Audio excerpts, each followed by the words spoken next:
I'm burnt down. Screw this. All we need is $20 million. Hey, Netflix, how much would you pay me? Yeah. We're in too deep. Every other day we'd have mental breakdowns. You're funny. You want a job? Just put this out there. I did not enjoy being married alive. Why is Jimmy crying when he brought up my back? So, I make videos.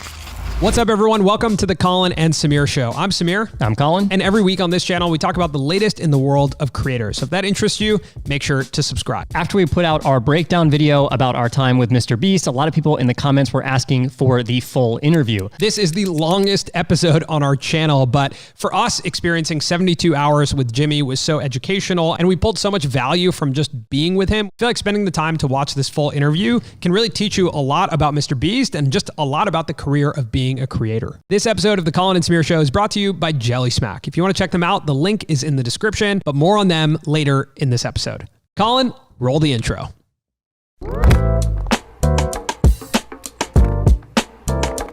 All right, so I have a question for you. Can you describe to everyone watching where we are right now?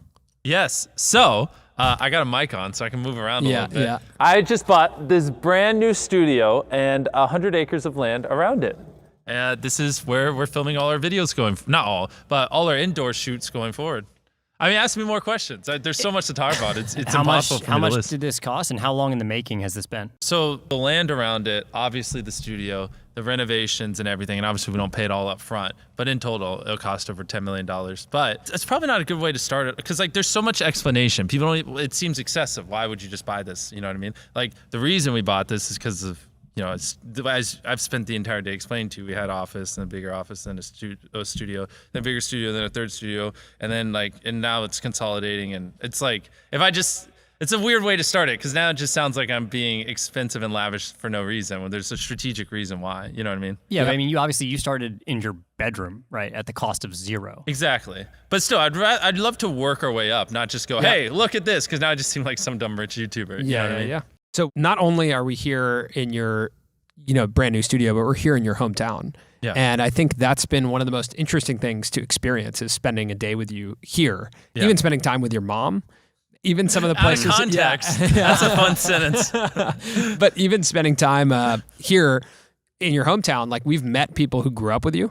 Yeah. Which is really interesting. Like everyone asks us, like, hey, I think people know that we're from out of town. So they're like, hey, what are you guys doing here? Yeah. And we're like, oh, we're filming, some content. They're like, oh, MrBeast? And we're like, yeah. They're like, oh, I played baseball with him. Really? And it's really interesting to meet people and recognize like you are still in your hometown. Exactly. And a lot of people who are from small towns in the US, they think like, I got to get out of this town to find success.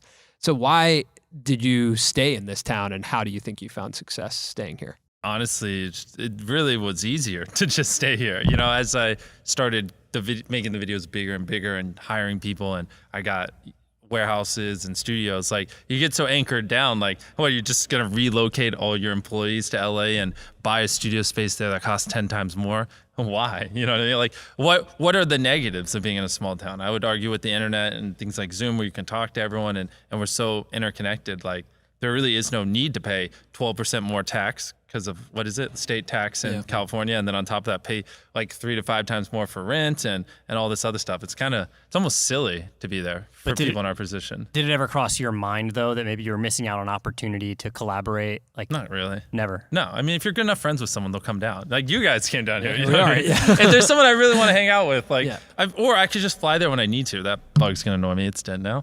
Thank you for getting rid of it. But like if I really want to hang out with someone, they can just come down. You know what I mean? It's like a 4-hour flight. Yeah, I actually think on the inverse, spending the day with you and like shadowing what at least half a day looks like. I don't even think we saw your full day. We met up with you in the middle of the day. That's true, yeah. And it was like boom, boom, boom. We were going like thing to thing to thing. And I think what I realized was, being somewhere like this, the positives actually outweigh the negatives so much, in that there's so much focus. Agreed. And you are like, you're really moving from thing to thing to thing. Like I think we watched you workshop about 4 videos in such a short amount of time. Yeah.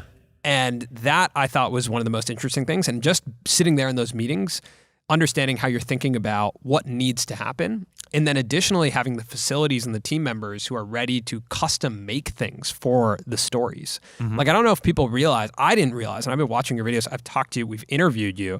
I didn't realize that every set is like custom built for the video. based They have on to the come story. from somewhere. Yeah. Yeah. But I mean, you would think that, okay, let's reuse that, or let's see how many videos we can film in this set. Gotcha. But you know what I mean? Like, it's just like, it's part of the story. Agreed. So you started in your bedroom. Yep. At what point did you start investing into the videos at a different scale? Great question. Literally, put on me the entire time. When I used to make like $1 a day, I saved up for months and I bought a microphone, way worse than this microphone. And then I saved up for like half a year and I bought a computer. I the whole time I was like recording on my iPhone. So I was recording and editing on my iPhone when I first started, and then I got a microphone you could plug in, then I got a computer to edit on. And then after like 2 years of just filming on my phone, I had 100,000+ subscribers.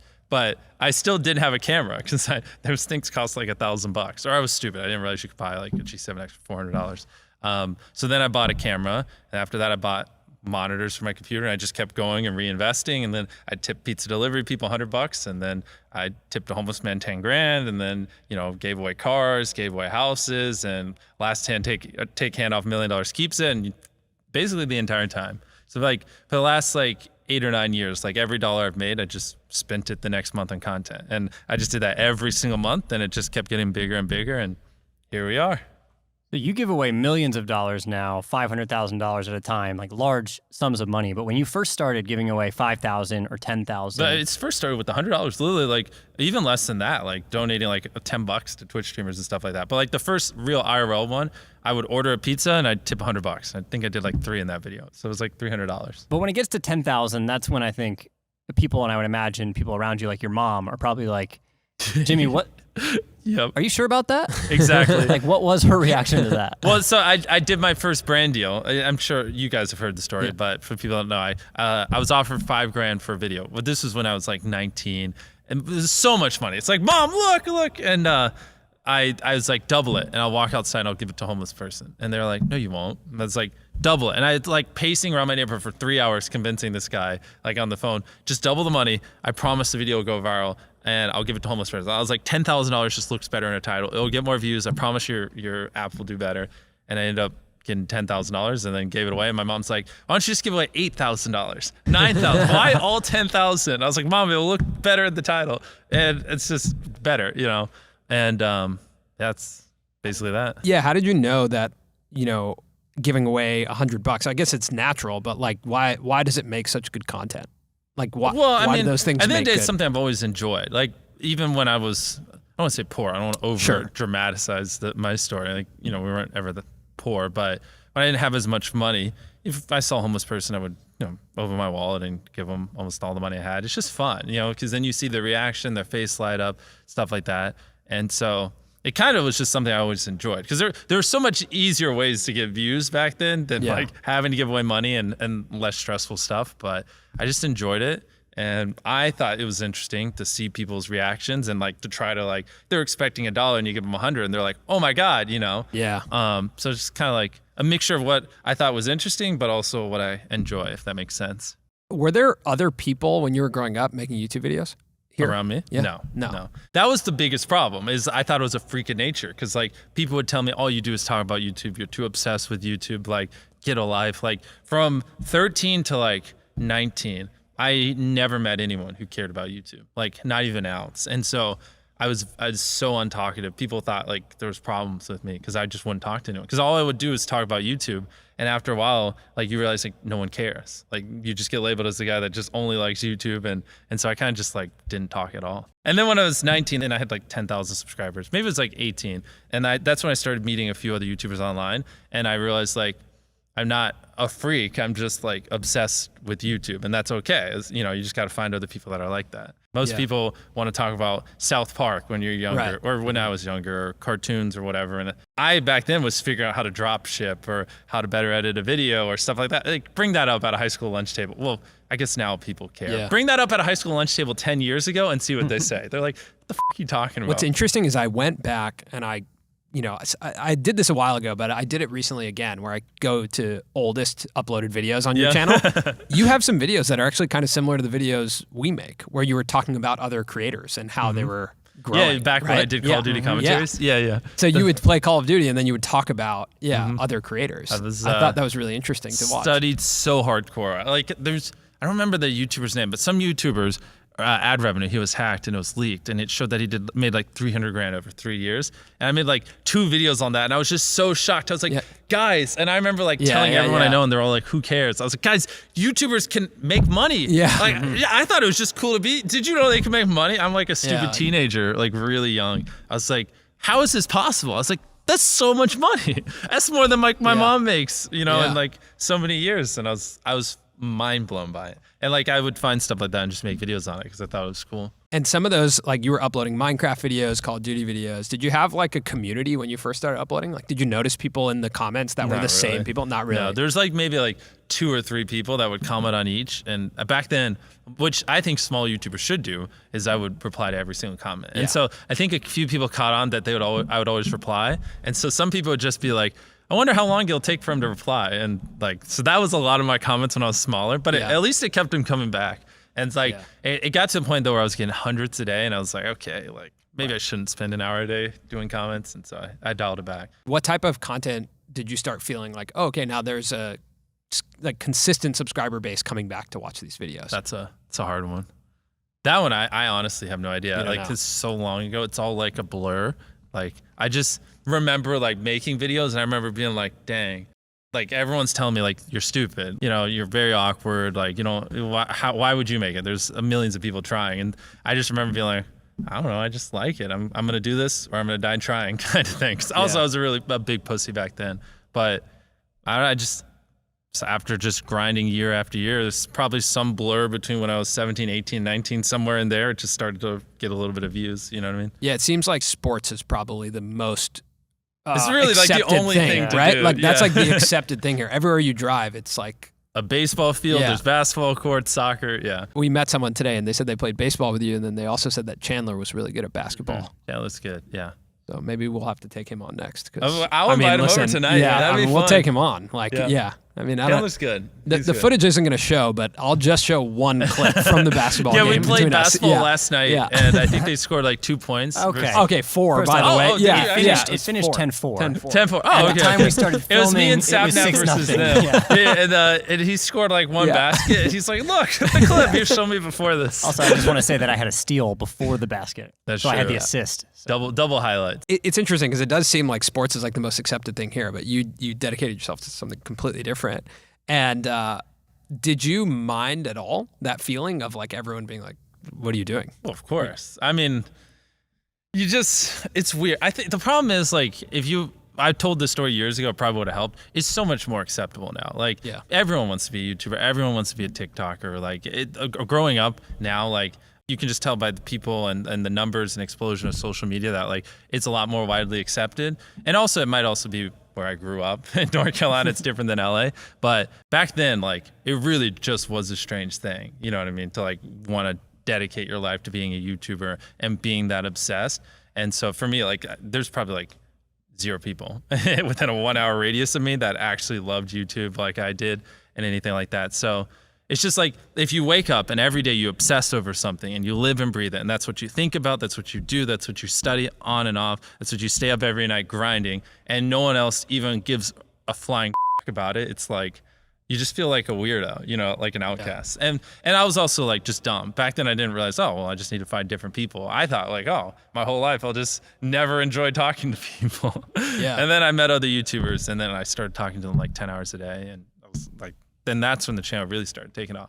Yeah, one thing you said to us yesterday, you sat and like kind of roasted some of our content and our videos, and it was like so informational and educational for us. And it's not stuff that you haven't told us before, but being around it is so important, right? Like sitting in your meetings and understanding. How important was that for you to develop a community online of fans? Of friends. Friends. Beyond important. Like, that's just where you just, so like, imagine a world where it's just you working solo and you work 12 hours a day every day for like a year, and you're just grinding, you make a mistake, you learn from it, you grind, you make a mistake, you learn from it, and you do that for like a year. And then imagine a different world where you have 4 friends who are also equally grinding in something similar. friend number 1 makes a mistake on Friday. He teaches the other 4 people. Friend number 2 makes a mistake the next week, teaches everyone. And then like you're all learning from each other's mistakes. You're all constantly studying 24/7 and downloading each other. Like after a year, you're like 2 years ahead of the guy who was just solo. It really does make a difference, especially like my friend group when I was like, I met a bunch of people when I had 10,000 subscribers and we all like, we agreed not to drink, we didn't do drugs, like we didn't date, we didn't do anything. We just literally obsessed from the time we woke up to the time we went to bed. That's literally all we did. It's wild. Like I've told this story before, but for people who didn't listen to our other podcasts, like one day I literally got up and we had an 18-hour Skype call. And then I went to bed, and that's all I did. And we were just tearing apart YouTube videos, studying trends and stuff like that. I don't even know how I got food. Like, pretty sure I was just ordering food so I didn't even have to leave my house so we could keep working. Like, it was that level of obsession. It was just dumb. It was so unhealthy. Do you still talk to some of those people? Oh, I talked to all of them. Well, not all of them. I talked to most of them. Wow. Are any of them here in person with you now? No. One of them, his name's Dylan. He's Dylan, the guy I talked to? Yeah, exactly. Dude, he was, I thought about him for the next week after that, after He's I so chatted smart. with him. Yeah, he's good. super sharp. I He's told killing Colin it. about him too. Rebound. The NBA. Yeah. Yeah. He's really good. Really sharp. Yeah, I like him a lot. And so he's always been kind of like my sounding board. And like, if I have a question, like, I'm like, I don't know what to do. Like, he's usually pretty good at helping me think it out. Like, I've probably spent 10,000 hours talking to him over the course of like the last 6 years. It's wild. Yeah. I think what's interesting is that, you made all of these friends and you had to Skype them, right? Like no one was here with you in person. But when we were spending time with you yesterday, I mean, there's people everywhere. Serious organization. Not only are there... That was back when I edited my videos, set them all up, tore them all down, did literally everything all by myself. I didn't have like a single employee until like 4 years ago. So like personally for me, it's been tough for me to add employees because I have a hard time like giving up control and I don't always know how to manage.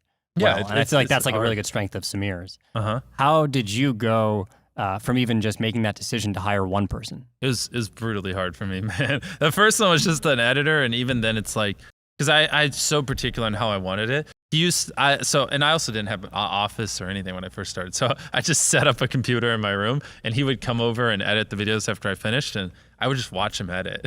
And then I would just be like, why'd you cut that? Why did you cut this? That's every editor's dream, is to have someone sit there and That is a watch. nightmare. I know. But I was like, well, like, every YouTuber says it. It's like, no one will ever be able to replicate my style. I got to edit it. But newsflash, someone can. It's actually not as difficult as you think. But back then, I'm a teenager. I didn't understand that. At the start, it was just a lot of like micromanaging like that. But even then, it still freed up so much time. Because I just kind of got to the point where I was like, I can't stand editing. I had edited probably like 1,000+ videos in my life at that point between that channel and other things I had done. I was just like, I just don't want to do this. I just want to make videos. And so that first one, and then I just was like, oh, why don't I bring, like, I think I did a video where we like smashed 4,000 plates, like dropped them to see how they'd break. And it's like, well, why don't I hire just someone to help me pick up these plates and, hire someone to help with this. And then it just, I started with like 2 or 3 people, and then every month I just hire someone else as the videos got bigger, and here we are 4 years later. Yeah. Almost every podcast I feel like you've been on, or every time you talk about YouTube, you always talk about how you reinvest everything back into the channel. Literally everything. And I think spending time with you here, what I noticed is that's actually not just money, it's time. Yeah. You also reinvest all of your time. You gotta live and breathe it. Yeah, you invest all of your time into it. And I think that's something that is beneficial of being where you are, is that you have that ability. And then also the concept of hiring is just so that you have more time to invest. Exactly. Right? Yeah, and that's that where matter. a lot of people like, again, the thing is everyone has different priorities. If you want to make a few $100,000 a year and just, coast or whatever, like, not everyone has ambition and stuff like that. But if you really do want to be the best you can possibly be the biggest YouTuber, you should look at hiring as a way to free up your time so you can do more important things, and even then, and hyper optimize every little minute. And anything that isn't work, you should outsource to someone else so you can recharge, so you can work again. You know what I mean? So we also went to multiple spaces while we were here. Yep. When did you start filming, or when did you get your first space outside of your bedroom? Oh, that's a hard one. I mean, the videos just kept getting so much bigger. I can't tell you which video, but it just, if you watch my videos, when I stopped filming in my room and I started filming outside, it gets so hot here. I was like, I don't want to just film outside, and I burned so easily. And so then we got there's like an old firefighter building or whatever. Like the floor was yellow. It was hideous. There's 2 garage doors where the fire trucks used to come in and out. That's where our first ever like studio. It was a really small warehouse. I started off in my bedroom, like we talked about earlier, and then I got a little office building, like one room, basically. Well, it's 2 rooms. They weren't really that big. And then we outgrew that in like 3 months. And then, you know, my mom told you guys the story yesterday. And then I got a bunch more office space, like 4 or 5 offices. And then I got like a little warehouse. Then I got a bigger warehouse. And then I got kind of like a campus, like 2 warehouses, because like the videos are getting so big, and you have to work on multiple videos at a time, because most of our videos takes months to produce, and I don't just upload 2 or 3 videos a year. So if you're working on like 5 videos at a time, and one of the videos takes up an entire warehouse, and another video takes up an entire warehouse, well, then you can't work on the other 3 because 2 warehouses are full. So then that's what led us to getting this big place, because it's so huge we can work on multiple videos here at the same time. That just for you YouTubers that are wondering, like, how do you get to this point? Like, it's usually a slow snowball. You know, when you're first starting, you're saying, okay, I'm now making X amount of money. I can spend X amount of money on my videos. I'm saying I made money, I spend money. Yes. All of it. Yeah. Forever. The thing that we not only realized from talking to you, but actually sitting with your mom and looking at. I showed them my finances. Yeah. So Jimmy sat us down and showed us his finances, which was amazing. It was so educational. But the thing that is, I showed him how I lost $500,000 on a video. So you go from making money, spending money, to making money, losing money. On some videos. On some and then videos, other videos right? have to make money to make up for it. Yeah. So I guess I was going to ask you, like, when did you get that comfort level of saying, I'll actually spend, I'm okay with the like, entire just time. The entire time. Ever since I was 13. I mean, even though I wasn't monetized at 13. I don't think I got monetized until I was like 15 or 16. But ever since I got my first YouTube paycheck, I just always spent it back on YouTube. Was that because the belief was distribution is the most valuable thing? I just wanted to be the biggest YouTuber I could be. As not like, I mean, I don't know. I'm a dumb 15-year-old. Like all my friends play, balloon tower defense in class and talk about that. I don't know. I just was like, I want better equipment to make better videos, and I just want to make better videos. And I mean, now I'm a lot more strategic, but back then it was just like, I just want good videos. You know what was your relationship to money when you were growing up? I mean, it's hard because I don't want to like overplay it. Sure. You know what I mean? It's not like I was like worrying where my next meal would come from, but we weren't the most well off. Like it was very quickly came to a point where I was making more on like a single brand deal than my mom made an entire year. And she was like raising me and my brother and sister and stuff like that. It was. But did you desire money like when you were younger? I've always want money so I can make better videos, so I can grow my channel. Yeah. But it's like, no, I mean like, dude, like the type of stuff I do now would have been unfathomable to anyone back when I was younger. Like so unfathomable, it's crazy. Like if you told me when I was like 15 that one day I'd make $100,000 a year, I would have been like, what the f? Yeah. People make that kind of money? Right. Like I thought it was crazy that a YouTuber made like $300,000 over the course of a few years. You know what I mean? Like it's like it was pretty brutal. Like, you know, a few $100 was like out of this world insane back then, you know? Yeah. The video we talked about yesterday where you lost $500,000 on that, though, when you look at that number, does that worry you? Well, no. I mean, at the end of the day, I could spend less per videos if I want to. I'm just focused on making the best videos possible, period. I don't care about making money. I don't care about time. I don't care about anything. I just want to make the best videos on the planet. But at any point, if I was like, oh, I need to stop losing money, I just... You know, don't spend $1 million on the next video. Just spend $100,000. You know what I mean? Yeah. One thing Colin and I were talking about yesterday, after we left, we were like, I think Colin mentioned to you that this feels like the modern day movie studio, right? Like we're going into creative meetings, we're listening to development, we're understanding like production problems that you guys are trying to solve. A U-Haul drove in here. This morning, and we didn't even feel like there was something in here. There was a huge truck in here, and we were just went about our like, oh, I guess that's normal. That's normal here. That's fine. Yeah, that's funny. Did they come to get stuff from over there? They came to pick up stuff. But it's a modern day movie studio. But you're actually even at spending $200,000 for what you're making for the type of distribution you're getting. It's actually way less than TV is spending. Yeah, right. I know. No, it's interesting too, because if I go to them, I'm like, hey, just for fun, you know, I'll ask like, hey, you want to give me some money to produce a TV show? And I'm like, no. It's like, oh, it's like, okay, I guess I'll just, I have no interest in doing that type of stuff, but it's funny because sometimes I poke at them to like see if they'll give me money, and no one is interested. I guess they just don't believe that I can do dope stuff with like $1 million. Like even just something as simple as like $1 million an episode to like just go give away money to people. Like they'd be like, no. And it's like, I spend that on most of my YouTube videos at this point. And I know it would like kill it for them. Yeah. But I mean, at the end of the day, I just want to be a YouTuber. I don't really care to do that type of stuff. But you know, it's always fun to be like, hey, Netflix, how much would you pay me? Right. All right, quick break from our conversation with Jimmy to tell you about the sponsor of today's episode, Jelly Smack. Jelly Smack generated over $100,000 in incremental revenue for over 2/3 of its creators last year. Over $100,000 for 2/3 of its creators. Jelly Smack helps creators unlock their full potential, and that's why they're trusted by some of the biggest creators on the platform, like MrBeast, PewDiePie, Phil DeFranco, and Yes Theory, but they also work with creators of all sizes. So if you're a creator who focuses on making YouTube videos, Jelly Smack will take those videos, they'll cut them, and they'll distribute them across multiple platforms. They'll also invest in the content to both increase their revenue as well as their audience. And one of the most amazing things about Jelly Smack is that it is at no expense to you as a creator. So it doesn't take any time away from you, nor does it take money. They actually will just take your YouTube videos and cut them with their team of editors. And not only do they have a team of editors, they also have software that actually optimizes the video for each platform. Now, we've been working with the Jelly Smack team all year long, and tons of creators work with Jelly Smack. So if you're a creator and you think that you'd be a good fit for Jelly Smack, head over to jellysmack.com, click get in touch, and tell them Colin and Samir sent you. All right, back to North Carolina and our interview with MrBeast. I mean, part of like seeing all the different spaces was we met all these different teams. It felt like there were so many different departments, so many different teams that we met. And everyone, first of all, is incredibly nice here. Everyone has been so nice to us. Like we feel incredibly taken care of. But outside of that, like everyone is such, like you've curated a team of people who are just so hardworking. It's like all about the work. Yeah. There's no fluff. I'm blessed. I agree. We got a lot of great people here. And obviously, you know, like the videos we do where, now I'm drawing blank, like selling houses for $1 or putting 1 million Orbeez in someone's backyard or whatever the stupid things we're doing, or filling a person's house with slime. Like I can't do that on my own. Obviously, I need help. So blessed. Yeah.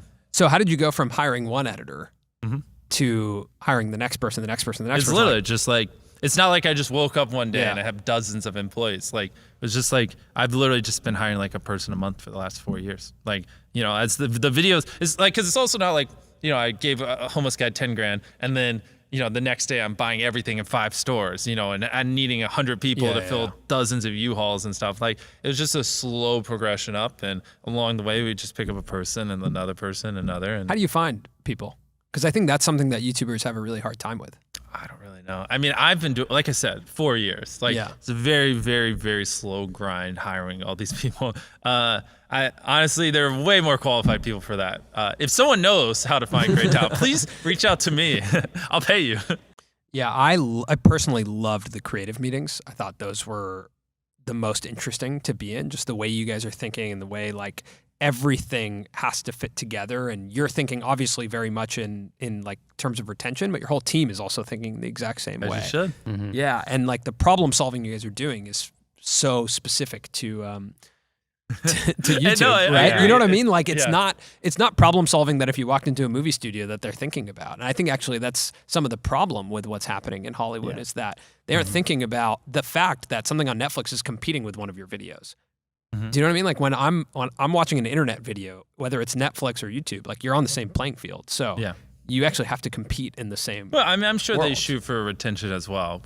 We're very, very serious about it though. I don't like using cinematic shots or, you know, unless like you have multiple cam setups here. Like if I'm talking to this camera and you're not cutting it for too long, that's boring. You'll lose retention. But if I talk and you cut to that angle while I'm talking and cut back, and you know, it helps it. And it's not bad to be obsessed. Like if people aren't clicking off, that means they're entertained, you know? So I'm hyper obsessed with just making sure people actually like what they're watching. Yeah. I think the thing is though, you know, Netflix sure cares about retention, but they're grabbing content from all over, from people who aren't basing all of their data and analytics off 10 years of just uploading to Netflix. Right. Right. And that's what's entirely different about creating for YouTube, is that you're taking the metrics from one place and have been for the last decade or more. Which right? Like, it just gets OP when you just do it and you just study year after year after year after year, and you learn from every mistake, and you have other people doing it and you're teaching each other. And like if you want to be a YouTuber, if you're watching this, right, like, and you're thinking in the scale of 10 years, like if you literally are grinding and you're obsessed and you're just every day studying and learning, and you surround yourself with smart people and you just work like hell, to be honest, for 10 years, like there's probably a good chance you'll make it. But if you do that over the course of 6 months or a year, I don't know, you know? But that's why I like to think over a span of a decade. A lot of people are very short-term sighted, but you know, as long as you're innovating, adapting, reinvesting, I think if you do it intelligently, like you have a good odds of, I don't know, like killing it, you know? After we hung out yesterday, I went back and watched the FBI video again. And I watched the first 40 seconds. And I was sitting with Colin showing him, like, a lot of what we talked about, I was seeing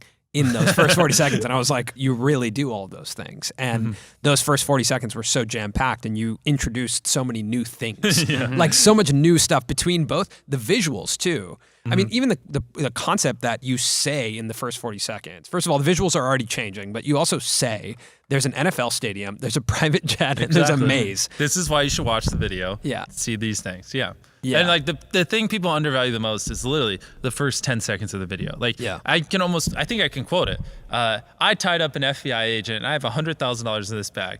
Here's a knife. Good luck. And I just run away. Like it gives you everything you need. No wasted words, short and concise, and then tension. How much time do you spend on those openings? I'm a perfectionist. It's so important. Like that's your first impression for everyone clicking on the video. So like I like the whole time leading up to that, I'm just constantly obsessed with mostly the first minute, just like making sure like if I were to click on this video, I would like the first minute and that it would hook me. You know what I mean?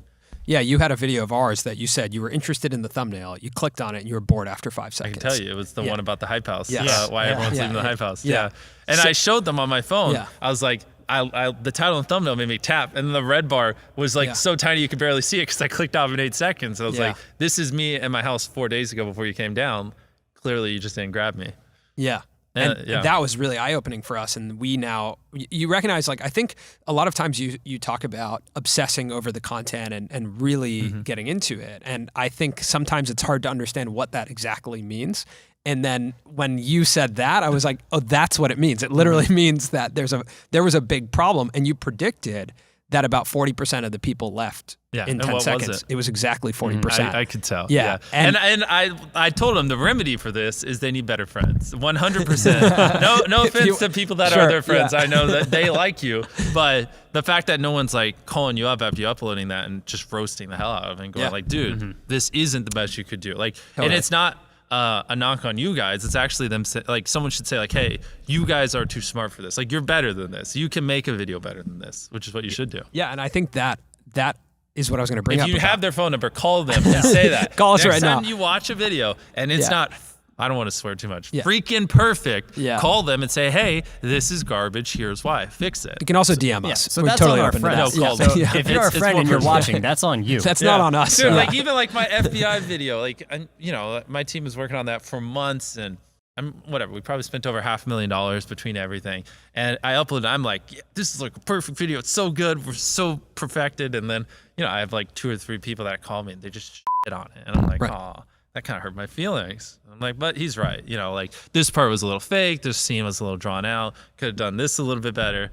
And it's like, that's what you need. No matter, there's no such thing as a perfect video. Like someone should always call you and shit on your video, because it could be better. Like because imagine if someone does that every video and you upload hundreds, if not 1,000 videos over the next 10 years, and every single time someone's critiquing you and you're applying what they're critiquing. Like imagine the compound effect over that time span. It's invaluable. But if you upload 100 videos and very few people are shitting on them, then like you just lost so much compound effect. Something you told us yesterday is that we need to have a checklist of all the things that need to be checked off. Because I talk to him quite frequently. That's true. And every time I give him the same advice and he'll apply some of it and then he'll like revert back. And I'm like, God dang it, put it all on a checklist so I can tell you the things to do. And then going forward, just check them off before you upload a video so you do them. Yeah, we talked about that today because one thing that we realized was everyone on your team also is holding you accountable for some of those checklist items. And that's when we were like, oh, we need our team to hold us accountable. Yeah, because sometimes I'm like, no, that doesn't actually matter. Like that would be an extra 2 hours of work. And they're like, yeah, that would help retention. They're like, who the f are you? Wait, you don't want the perfect video? I'm like, you're right. Let's do it. That was the thing that I think I was so excited about in those creative meetings was everyone was on the same page. Like it wasn't just like, hey, whatever Jimmy says. Exactly. And I thought that was really cool. Because I'm not an omnipotent being. Like I need pushback. I need people that like, there are people with better ideas than me. You know, like one of the OP things about hiring people is like, you know, if you're editing a video, you can probably only devote 20% of your time to it, or whatever, 30%, 40%. If someone else is editing it and that's their job, they can dedicate 100% of their work time to it, right? So since they have 3 times the amount of time to edit that video, they should be able to edit it better than you, even if it's only 20% better, because they have more time. Right. Same with like thinking creatively or like building sets or doing anything. Like you have, like, as YouTubers, especially people who build side businesses and have side channels, there's like 50 things that need to be done. And if you split your time amongst it, they're all only getting a few percentage of your time. So like someone should be able to do that job better than you because they're giving it 100% of their time. And that's like the OP part about hiring people, which is obvious, you know? Yeah. So when you first started hiring people, it sounds like you hired people for the execution, right? Like, I filmed a video, I need it edited so I can move on to the next thing. Yeah, well, that, and then I was like, I don't like moving boxes. Like, sure, yeah. I'd rather be but I need like videos. I need this to move from here to here, right? Yeah, like one of our first people was literally just like, he just did grunt work. He would just move boxes. He was happy as could be. And just was just like, pick up a box, move it, or I need this thing or whatever, yeah. When did you then start hiring people to look forward to other videos, right? So not just stuff that you've shot and needs to get done, or production. Very slow progression. Slow. I mean, yeah, because I'm sure like just 3 years ago we probably like came up with what we were gonna film like the week before. You know what I mean? Like like planning months ahead and like working on, because you know, like if I'm burying myself alive, I can't do that next week, right? Or I could now because I've done it, but when we first came up with the idea, like that's something that takes like 100 days. Like you got to build the coffin, you got to bury it for 10 days to make sure it works. You got to, you know, figure out how to get air into it and the medic and all that type of stuff. Then make the area look nice so it's pretty on film, and figure out lighting, So it's just like the videos just slowly got more complex, and obviously I just had to bring people on to figure it out. How far in advance are you planning? Do you know, Tariq? Just how far out is the calendar? Isn't it 3 months? Yeah, right now it's not too far out, 3 to 4 months. So yesterday, though, we went to 3 creative meetings back to back about 3 videos that are pretty much immediately in production. Yeah. Right. I'm going to spend 100 hours alone on an island. It might change. I might pussy out. But as of right now, I'm going to spend 100 hours alone on an island. That one sounds crazy, by the way, from the creative meeting we were in. And then a different video for $500,000 that I don't want to spoil. And what was the third one we talked about? It's the escape room. Oh, yeah. And then I'm going to attempt the world's hardest escape room. Yeah, and that's the one specifically where we were like, oh, because it's the world's hardest escape room, each room is part of the story. So each room needs to be custom built. Exactly. Based on retention. Because like we scouted all the best escape rooms. They're pretty terrible. So we just decided build our own so we can make it epic. And obviously, since I'm building it, I'm not the one doing it. But when you guys see the video, it's well, you guys know, but it's a pretty cool twist. When it comes to retention, obviously, there's things you can do in the first 30 seconds, the first minute. Are there checklist items you have to get people to 10 minutes, to 15, to 20?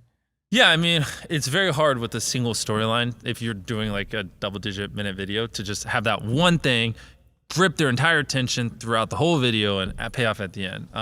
So typically, if you're doing a longer video, you should introduce like a side story and like you should have some plan halfway through, like to re-engage them so they don't just get bored. You know what I mean? Like if I just said, like, if I hand you a camera and I had a camera, it's like, okay, if he tags me, he gets 100 grand, and then I just run, and that's it. It's just me running through the woods, and him just running through the woods after me. You can't make a 15-minute video out of it, you know what I mean? But if I do that, and then like 3 minutes in, I pull a lever, and a bear comes out and starts chasing him, and he has to get away from the bear. I don't know, obviously we wouldn't do this, but kill the bear, and then he starts chasing me, and then 6 minutes in, I jump across the lake, and as he goes to jump through, I press a button that shoots him to the moon, whatever, you know what I mean? Like, now all of a sudden it's interesting and you're watching, right? And that's it, right? One is just a single story and it's boring. The other has side stories that like re-engage people. So that like introducing other narratives. Well, actually, you know how we were talking about Dylan earlier? Yeah. So he just said, I'm getting close to 70%. I'm almost a decent YouTuber. And he sent me a graph where his new video had 65% retention. Oh, wow. Because I told him if he doesn't get 70% retention on a video, then he didn't do something right. Wow, I don't even want to pull up our retention. Yeah. 70%. That's what you need. If it's below that, figure out how to get higher. We're probably at like 40% right now. So we got some work to do. We were talking earlier, we were saying like, viral. a lot of times in our videos we'll be like, this video is about this, this, this, and that. And we were like, well, what if we actually held one back and at that 4 or 5 or 6 minute part where we're like, and the one thing we didn't tell you was this. Yeah. And then all of a sudden it like takes another direction. But I also think the thing you said that I think is important is that it's not always just a bear that you have to bring in as a dual narrative, right? It also could be, like you mentioned, the visuals, right? In a lot of our videos, we have like really fast moving visuals, custom animations. That's what makes it interesting. Exactly.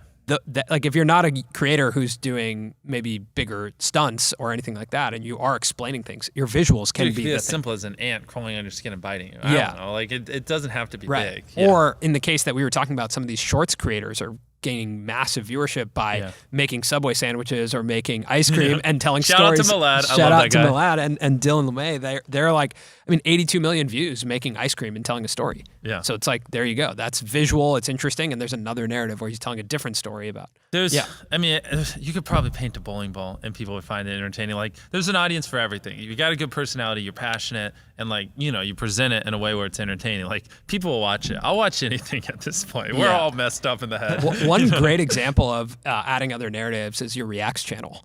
I think it's really interesting because you guys I watched your parkour reaction. Yeah. And you and Chris are reacting, but at the same time, Nolan is losing money when Chris says a word that he can't say. And so it's like, already I just said something that's multiple narratives that are happening at once that are, there's the visuals of the parkour, which are already really interesting. There's your reaction. Then there's Nolan losing money. Exactly. And then the payoff at the end where you're like, well, how much does Nolan make? Exactly. Right. My favorite one is on the Reacts channel. We do this thing where it's the video, start of the video, it's Chris and his grandma. And I go, every time Chris laughs, he loses $500. Right. And then we kick his grandma out of the room. Yeah. And I show him a bunch of TikToks. And then, you watch to see how much his grandma makes. Is Reacts your most profitable channel? Most profitable. Well, it depends how you quantify that. In percentage, like expenses to revenue or by total revenue? Expenses to revenue. Expenses, then Reacts, because it doesn't cost much. And so anything we make off Reacts, I put in the main channel, which is how we kind of got here, because I got to the point where the main channel would make hypothetically a few $1 million, and I'd spend a few $1 million a month. And I was like, well, how can I get more money to burn? And so then we started gaming. And then gaming started making money, and I'd just take that money and the next month throw it on the main channel. And I was like, oh, this is working well. And then we started Reacts, so now we just take a few $100,000 a month from that and we just throw it on the main channel. And I'm just like, these things exist just to pump money into the main channel. So pretty soon, when this place is done, everyone will be in here and everything will be in here. Not everything. Not everything. Okay. Even this place, like, because we're working on mini videos on the main channel at the same time, we'll be able to cap out at like 2 or 3. And so we'll still have to use our other studios. Once, like I told you before, we're going to build an expansion of this out back and have basically 2 of these. Then we'll potentially be able to do them. Because like if we did World's Hardest Escape Room, I mean, it's probably going to take up all this space behind us. And then, if we did like a Would You Rather style video, would you rather have a Lamborghini or a house? And then we built sets that'd probably take up that side. And then if the third video after that's like eating the world's largest slice of pizza, well, this place is full. But at least like even just doing that though is revolutionary for us.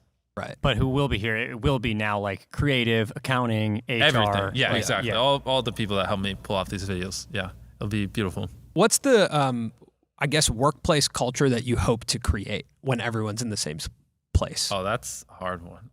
I don't even know. I just want to make the best videos possible. A culture that helps get that. And hopefully one day, as we build up other companies and things go well, like we just make tons of money, and everyone who helps me get there, I just want to make them rich as hell, to be honest. Yeah. Is there going to be a basketball court here? Yeah. Inside, no. Out back, probably. I mean, there is a hoop. Like half the boys that are here play basketball. It's funny. How did you meet Tariq? Because he grew up here, right? Oh, that's a funny story. Tariq, come on in. Come here. So, here you go. Tariq, so this is my cameraman, Tariq. So Tariq, welcome to the show. Basically, this is before I had any employees. I was like, I need people to help me with the just do these videos. I just need help. And I don't know why, my like 19-year-old peanut brain, I was like, or maybe I did have like 2 or 3 employees, but I was like, comedians are funny. Like comedians would probably be like, they'd probably be fun to work with. They'd probably be very helpful. Maybe he'll make me funnier. He'll rub off on me. And so I went to a comedy show, and Tariq was doing comedy, and like a bunch of other people were doing comedy there. And all the ones that made me laugh, I just was like writing down a notepad. And then after the comedy show, I just walked backstage, and they were just like, and I just walked up to people and I was like, yo, you're funny. You want a job? And we're like a YouTuber. But, what does this guy know about comedy? We're in North Carolina. And they're like, okay. And I was like, no, look, I'm a YouTuber. And then I just somehow managed to drag him to my house. How many subscribers did you have at that time? Like 1 million? Yeah. Like 1.1 million. Yeah. And so they came over, I filmed a few videos with him and some of the other guys. And then he was like, "Oh, I'm sorry. I just got a job at the hospital. In 1 month, Classic I went to Tariq. college for this. I hospital job in a month." And I'm like, "Tariq, be my cameraman. I swear to God, I will this channel will blow up. We'll hit 10 million subscribers. I'll make you rich." And he's like, the truth. Yeah, and he's like, and he's like, hospital. And so then Tariq left for a year. For him specifically, this is his story. And then a year later, and this now I have quite a few employees for 6-7 million subscribers. Tariq, maybe not that high, maybe like 3 or 4. And Tariq's like, "Yo, I fucking hate working at the hospital." And he's like, "I'm miserable." And I'm like, "Well, you're in luck. I still want you. Get your butt over here." And then he started he'd go to the hospital and then work at night. And I was like, "Yo, I want all your time. Quit." And his family wasn't the keenest on that, but I was like, "You'll be fine." And then, here you are. Yeah, and he was here you are. He was editing in my attic and stuff like that. The old attic days. Yeah. That was the yellow floor studio. Yeah, at the attic, the yellow floor, because the studio was for filming, and then there's just an attic. And I was like, "All right, we got an editor, babe." And we just installed AC. And so how many years have you been here, Tariq? Coming up on 3. So 3 years. Wow. 2.5 years now. Yeah, could have been 3.5. But, What's your perspective of the difference between when you first started to being in a space like this? Oh man, just experience and seeing him grow too. I joined when Jimmy I think was 18 or 17 at the time, so that was cool to just see. Well, him. when I first reached out, I was 19. Because 3 years ago I was 20, so that's when I first started. Yeah. And just seeing him grow and seeing his motivation stay, that motivated at least me personally to push and. So many people, when I brought them on back then, they're like, it's like, "We're going to be the biggest YouTube channel ever." I was like, "I don't care. I'll fucking die trying. I'm going to obsess and grind." And they're always like, eventually you'll get burnt out. Eventually he's going to slow down. He can't just grow like this forever. And I was like, no. And so there were a lot of good people back in the day, but it's hard to put your entire life and everything on a 19-year-old that honestly is socially awkward. YouTube. Yeah, on a YouTube and a yellow floor stupid warehouse, just making shit up every day. Yeah. But I mean, the only thing that was consistent is I woke up every day and I grinded and I obsessed and I was like, I'm gonna die trying. If we don't make it, I'm gonna try until the day I die. Just to put this on record, he would tell us we would be the biggest in the world every week. Every single week. I would pull him in our little room, and I remember, because even Chris, it was hard to get him to quit his job. All these people, they're like, "This is just a YouTube channel. What if we're irrelevant in a year?" This is years ago when I have 1 or 2 million subscribers. I would always have to pull my few employees in a room and write on a whiteboard. I was like, "Here's what everyone's doing. Here's what we will be doing, okay? We're going to make this money. I'm going to spend it all. I'm going to work. And I'd be I'm just circle and draw things. And and I'm concluding that we will have 10 million subscribers by the end of the year. And this is when we're on 2 in January. And everyone's like, "You're dumb." Even I had friends with 3 or 4 million subscribers, and they're like, "You'd be lucky if you even got close to me by the end of the year." And that 1 year we went from 2 million to 10, or actually it was 12 million subscribers. And everyone was just like, and I was drawing 3-year plans. It's this will be here, this will be here, and this will be here, and we killed all of them. But even then, when I showed it to all the boys back then, they were like, "Nah, this is stupid. You're out of your mind. We're not going from 2 to 10 to 30 and whatever." And I'm like, "Nope, this is what we're doing. We're gonna obsess. No one get a life. Grind. No one get a life. Here's what we're doing." and then it just happened. It's funny. I got one more question for Tariq. So you said that you saw him and he was a comedian, and you thought that'd be fun to work with a comedian. Now, Tariq is the one that helped us set up this entire setup, knows more about cameras than most people I've met. How did you know how to use a camera? Yeah, so I did cameras before I met Jimmy, but then I saw, I told you the story, I saw a video of him just on the road, and I was like, this is in my town. I have to meet this guy. And so, I reached out to him on Twitter, and then, from there, he started coming to the comedy shows, and then, all that kind of tied together. So Got it. Yeah. It was cool. It was really cool. I got lucky that I got a comedian that actually had experience. Not one that just had never seen YouTube before. Because I was so dumb back then. I was just like, "Yo, that joke was funny about the dog. You want to get a job? You want to help me figure out how to bury myself alive? Because you're funny." It does seem like the thing that the X factor in your growth, and it feels like the reason why it can continue is because of the ideas. And you well, it's because I'm obsessed and I'm crazy. I will spend every dollar back into the channel forever. I don't care. I just want to be the biggest. But it seems like you have a unlimited source of ideas somehow. Every time you put out a new video, even if it's something similar to your other video, it's something new. Yeah. How do you keep new ideas coming? Like how are well, ideas? I feel like the ideas have always been creative. Even when I was like 17 and like the videos like Hi Me in 5 years. Like have you ever seen someone make a time capsule on YouTube? Even to this day, no one's done one. Like I don't know. Like back then I feel like they're pretty creative, counting to 100,000. I don't know. It's dumb, but it's still different. And obviously now I have a lot more help, coming with ideas and stuff. But it's just, when I was younger, I'm not as hardcore because we got hundreds of ideas now, but when I was younger, like I would train myself like to lucid dream. So like when I was dreaming, like you do this thing where you like stare at your hand like 30 times in a day and you do something, and then like in your dream, if you saw your hand, you'd realize you're dreaming, you could control what you dream about. And I'd like try to like strategically brainstorm ideas while I would sleep, and like I'd wake up in the middle of the night and write down ideas. Were you successfully able to lucid dream? Okay, I haven't done that stuff in years. I'm not as hardcore when it comes to that stuff. But yeah, there were some points where I would wake up and I'd have ideas, and it took so long to get. Yeah, that's hard to do. Yeah, very hard. You have to like actually work on. I think part of the problem, or not problem, but part of the advantage for me is like all I did was obsess over it during the day. And typically what you think about is what you dream about. So even if I wasn't lucid dreaming, I was just dreaming about videos and filming. Yeah. And then I'd be like, oh, this is cool. And just wake up and write it down. I had a problem, man.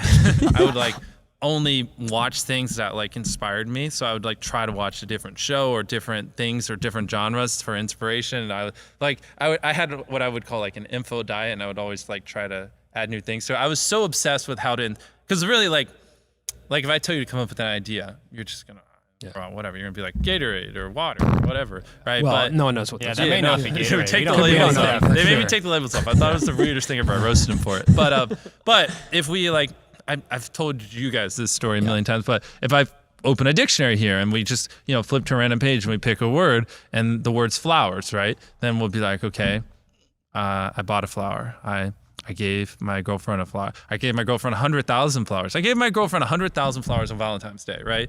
You just go like that. I gave Tariq 100,000 flowers. I put 100,000 flowers in the moon. You do that for a few minutes, and then you just flip to a new page, and you're like, what's this word? And you just like, that's the slowest form of doing it and the worst way to do it. But that's in taking inspiration, getting inspired, and seeing what comes out. And it's really just doing that, and the more effectively you can take in inspiration and see what happens in your brain, the better ideas. I think what's interesting though is like, obviously you call yourself obsessed.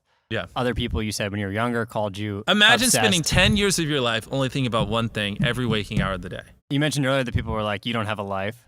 Yeah. Right. But we've been here. We spent all day with you yesterday. Behind the scenes, I feel like you do have a life. Like your life is YouTube. Yeah. But you do have a life. Friends who were hanging out playing basketball yesterday. Exactly. Like there's like a lot more happening that people probably don't understand because all they see is what happens within the box. Exactly. Right. Well, and that was one of the slower days. Like typically it's a lot more extreme than yesterday. Yeah. Maybe that was an anomaly. Yeah, exactly. Well, Jimmy's cleared the schedule because we were in town.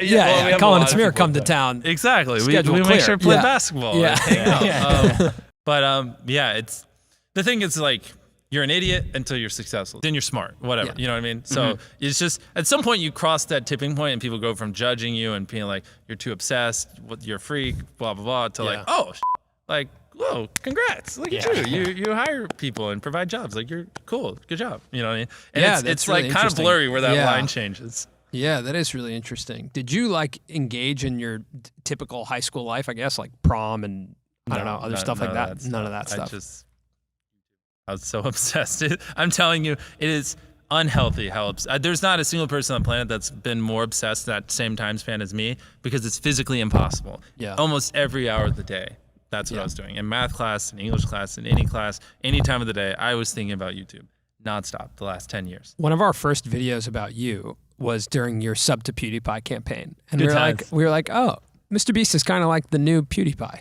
And we were talking about it this morning, and we were like, that actually couldn't be further from the truth. Yeah, the title is MrBeast is the next PewDiePie. Yeah. And we were like, actually, they are completely different. Wait, you guys did a video title that? Yeah. It wasn't exactly about how you were like PewDiePie. I was just saying you are the next person to reach that. Interesting. Level. I remember the MrBeast, the first YouTube billionaire, and then there's one before it. One before it. Yeah. We did an interview for you. Yeah. Oh, interesting. We just made a video. I don't think I ever saw that one. Yeah. I mean, it has of the videos we've done with you, it has the least number of views. Dang it didn't get the number one spot. I think it was the number one spot at that time. Yeah, it has really? So we got number one on that, and then number one with the billionaire, Yeah. and then number one with the losing, and then number one with this. Yo, we're on a streak. We're on a streak. So yeah, we did that video, but then we were thinking like, wait, that is really far from the truth because like PewDiePie is a completely different type of creator. He's I mean, I think he still creates in a really similar way to when he first started out, right? Yeah.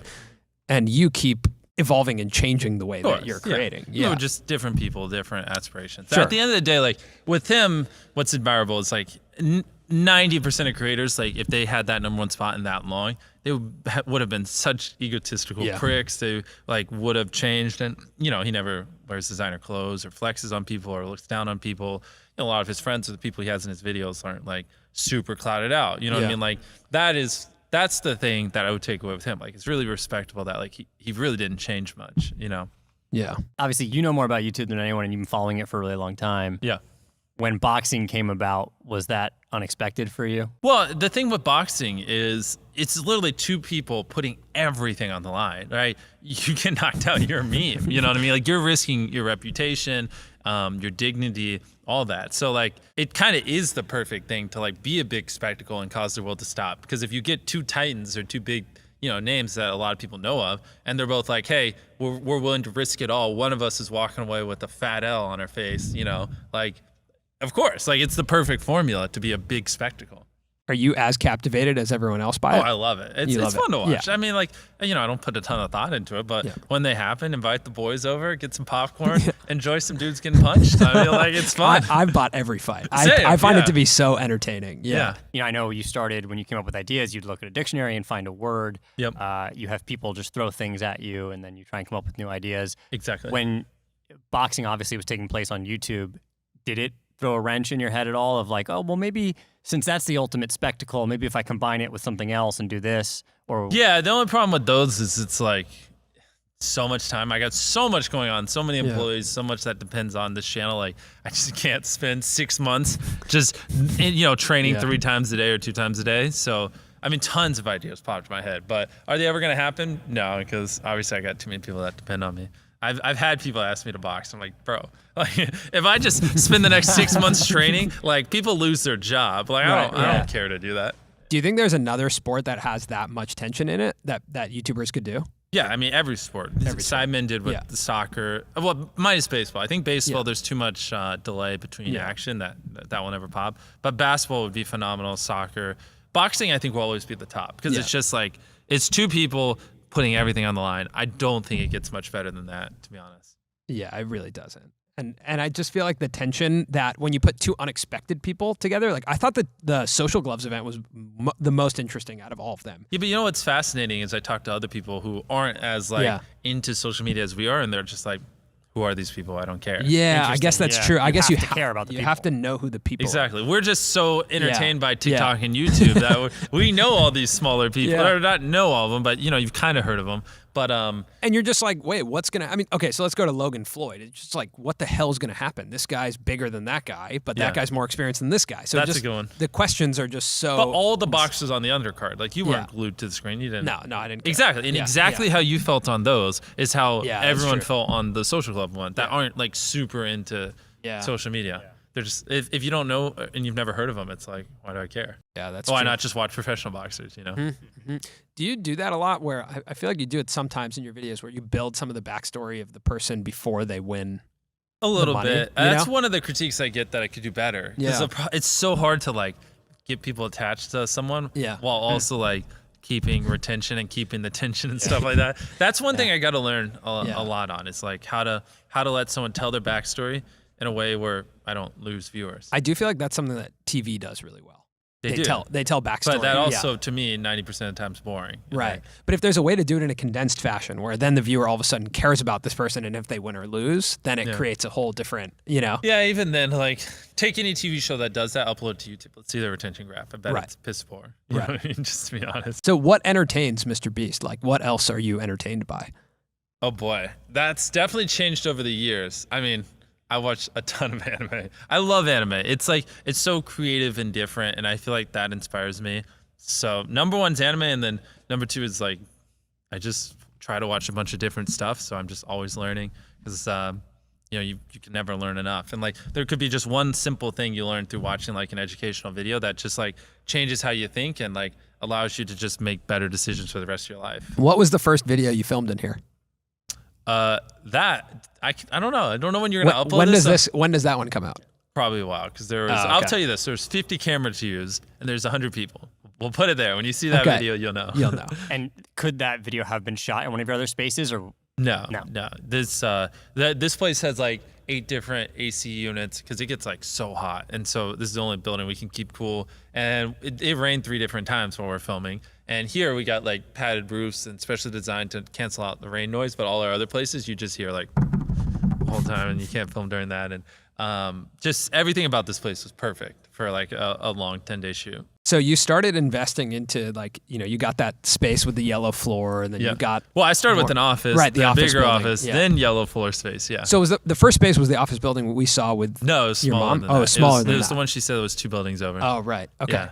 So you had office building in that studio, and the next studio, and the next studio, and the next studio. And now, you have all these different studios. Like what, this investment is really significant.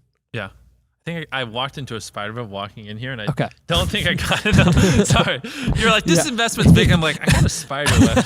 That's a good moment for retention. Right, yeah, that is good. This is a really significant investment. And then additionally, when we sat with your mom and looked at your financials, yeah, every video is a really significant investment. I don't think, I said this to you when we got out of there. I was like, I don't think there's no way there's someone else spending that kind of money on YouTube videos, right? No. There can't be. No, I would be best friends with them if they were. I'd be like, yo, teach me. I think from you spending the most to even the next person, it's probably a pretty serious gap. Well, and on top of that, with how frequently we're uploading too. I mean, yeah, most videos are over probably like $500,000 at this point.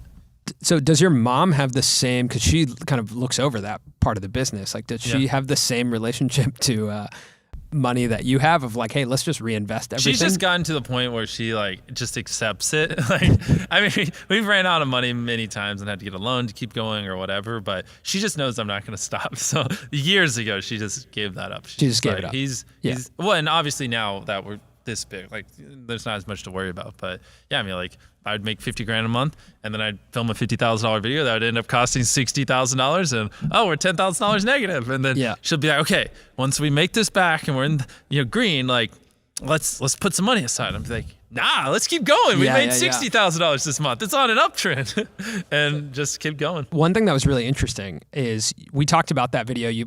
She literally printed out the financial statements for certain videos, and one of the videos was where you were giving away houses, and that obviously cost. Over we spent just shy of $1 million. Just shy of $1 million, and you told us how much that video made on AdSense. How much did that video make on AdSense? Not $1 million. Way less than $500,000. I'll tell you that. Yeah. So less than $500,000 on something that cost $1 million. And then there was a brand deal on it. But even then, after everything's said and done, because that's not including the cost of the people to produce it and stuff like that. So it was closer to like $1.3 million to do the video. We're definitely not going to make over $1 million on that video. So how does this investment of $10 million plus, how does it become profitable? I don't know. I just want to make the best videos possible. I'm not a businessman. I'm a creator. I want to make the best videos possible. This helps. And I believe as long as we're doing everything in our power to make the best videos possible, people will watch them. And I don't know. I'm a lunatic. I think it'll work out. It's a lot of faith in YouTube. Oh, ton of faith. But I've been doing it for 10 years now. I'm not losing faith now. I think YouTube's going to get bigger and bigger and bigger. It comes installed on every Android device, which is like 85% of all operating systems, and 90% of searches in the West are on Google, which YouTube pops up on. I think, like I've told you guys multiple times, gaming viewership in the last 2 years has doubled. Like you can throw up the tweet, the reports, like that's factual. In the last 2 years, and 2 years ago, gaming was freaking huge, and it's doubled. I think YouTube in 10 years is going to be bigger than we all imagine. I have no freaking doubt in my mind. So you're expanding digitally now across the world. And you're also expanding physically with MrBeast Burger. Dude, it's so funny because we got so much stuff going on. I'm like, that's kind of everything. Yeah. And they're like, that's right. We have MrBeast Burger. I was sitting here earlier before we started recording, and I got a notification on my watch that was like, hey, here's a promo for Beast Burger. Was it at 4 p.m.? Yes. Oh, perfect. Yeah, that's when we sent out the notifications today. Because it's the perfect time where if you're ordering lunch around like 5 or 6, like it's a reminder. But I was just like, or dinner, sorry. Did you say ordering? Oh, okay. I was about to say, did you say ordering? I was like, dinner. What time do you eat lunch? Yeah. So like the conversion's best if we send out at 4. And it's also like if I tweet about it or do a post, like at the start, I'm an idiot. I don't know. I never ran a restaurant. Like sometimes I would do like a swipe up at like 10 p.m. for Beast Burger. Right. Most of the restaurants are closed. Right. And then one day I was like, man, these swipe ups aren't really doing much. And then I realized I'm doing it when all the restaurants are closed. And I started doing it at like 4 p.m. and I'm like, oh, I'm an idiot. Beast Burger, obviously that's everywhere in the U.S. Yep, over 1,000 locations. Over 1,000 locations. The fries are amazing. Every time I talk to him, I love the fries. Like, did you know your fries are amazing? I'm like, yes. Fries are really good. I get it. The fries are good. The fries are really good. Talk to me about when does Beast Burger become a physical place I can walk into? Well, that's what we were talking about before the podcast. We're working on breaking ground in our first place, our first physical restaurant. I won't spoil where. Okay. But yeah, we got the first one in progress, and eventually I want to scale up and do other ones. I got some fun. I don't know if it's possible. Like, I'm going to say stuff. It might not be doable. So if this isn't what ends up happening, like, it's not on me. I'm going to push the boundaries. But I would love to. Well, it's also different because the COVID world. But you know how like McDonald's used to always have the slides behind it? Yeah. Mm-hmm. I want those back. I want to put those at Beast Burger locations. I want to. And now the other stuff I'm not going to say because if I don't do it, then people are going to be like, you said you would do this. But I have a bunch of ideas to like modernize the restaurant. But maybe there's a reason restaurants don't do it. So we'll see as we're designing the first one currently. Have you thought about how you keep customers coming back? Like, is there a retention strategy? At the restaurant? Yeah. Well, hopefully it's just the food's amazing. You know what I mean? And I mean, everything. Whoever, obviously, at the end of the day, I'm waking up and I'm obsessing over how to make the best YouTube videos possible. So as we build out the Beast Burger team, like whoever it is, like, yeah, I don't want people to have to wait in a line at a fast food. I don't want to like, whatever other people are doing, I don't care. I want to be a modern restaurant that just it's on everyone somehow. I don't know how. I don't care. I don't care if it makes money. Just I want the best experience possible. Yeah, that's going to be really cool. Because do you think about those as like sets for your... No, I mean, like, I think it's just an independent business. Like, it's, I mean, Beast Burger has a kind of good ring to it, like Five Guys. Like, yeah. If Five Guys didn't exist, and I was like, hey, I'm gonna go start a company named Five Guys. You'd be like, I mean, it's not that crazy of a name. Like, I like the name Beast Burger. I think the menu is phenomenal. Like, I think it has a chance, like, independent of me, just to grow. You know what I mean? Like, if Five Guys can be successful, like, why can't Beast Burger? You know what I mean? Especially if we're obsessed, innovating, and adapting, and just reinvesting everything. Just literally what I did on YouTube, I want to do at the restaurant. Like, it makes money, it's profitable, and I'm just like, yeah, just keep it. Like, grow. Like, don't give me the money, you know? So keep growing, eventually take the money, put it into the main channel. With that one, I just wanted to keep just reinvesting and just growing and go build another restaurant, go do whatever, you know? Which business outside of the main channel and YouTube are you most excited about that you're involved in? None. I mean, at the end of the day, I would give it all up for the main channel. I just want to be the biggest YouTuber I can possibly be and make the best videos possible. That you got to have laser-like focus. If you lose focus and you get too scatterbrained, then you just like, that's how you just fall off. Or like we see a lot of creators, they start doing too many things and then like their content fades and what got them where they isn't there anymore. And when the channel dies, so do all those businesses and stuff like that. Like laser-like focus. I just want to be the best YouTuber I can. Why do you want to be the best YouTuber? I don't fucking know, man. I just, ever since I was 13, I just made the decision I was going to be a YouTuber. I was going to die trying. Sounds different hearing me say it now, but I had that type of like devotion when I was younger. Like, even when people would tell me it was crazy, no odds in my favor, with no equipment, no nothing, no social skills, no editing, no camera, no one to teach me, no one to help me. I was just like, I don't care. I'm going to figure it out or I'm going to die trying. And I like, even in high school, like, you know, when I'm 17 and not making any money, well, I'm making money off of YouTube, like $100 a month, but nothing crazy. And I have horrible grades. And like, you know, people are like, okay, well, what are you going to do after high school? And I'm like, I'm going to be a YouTuber.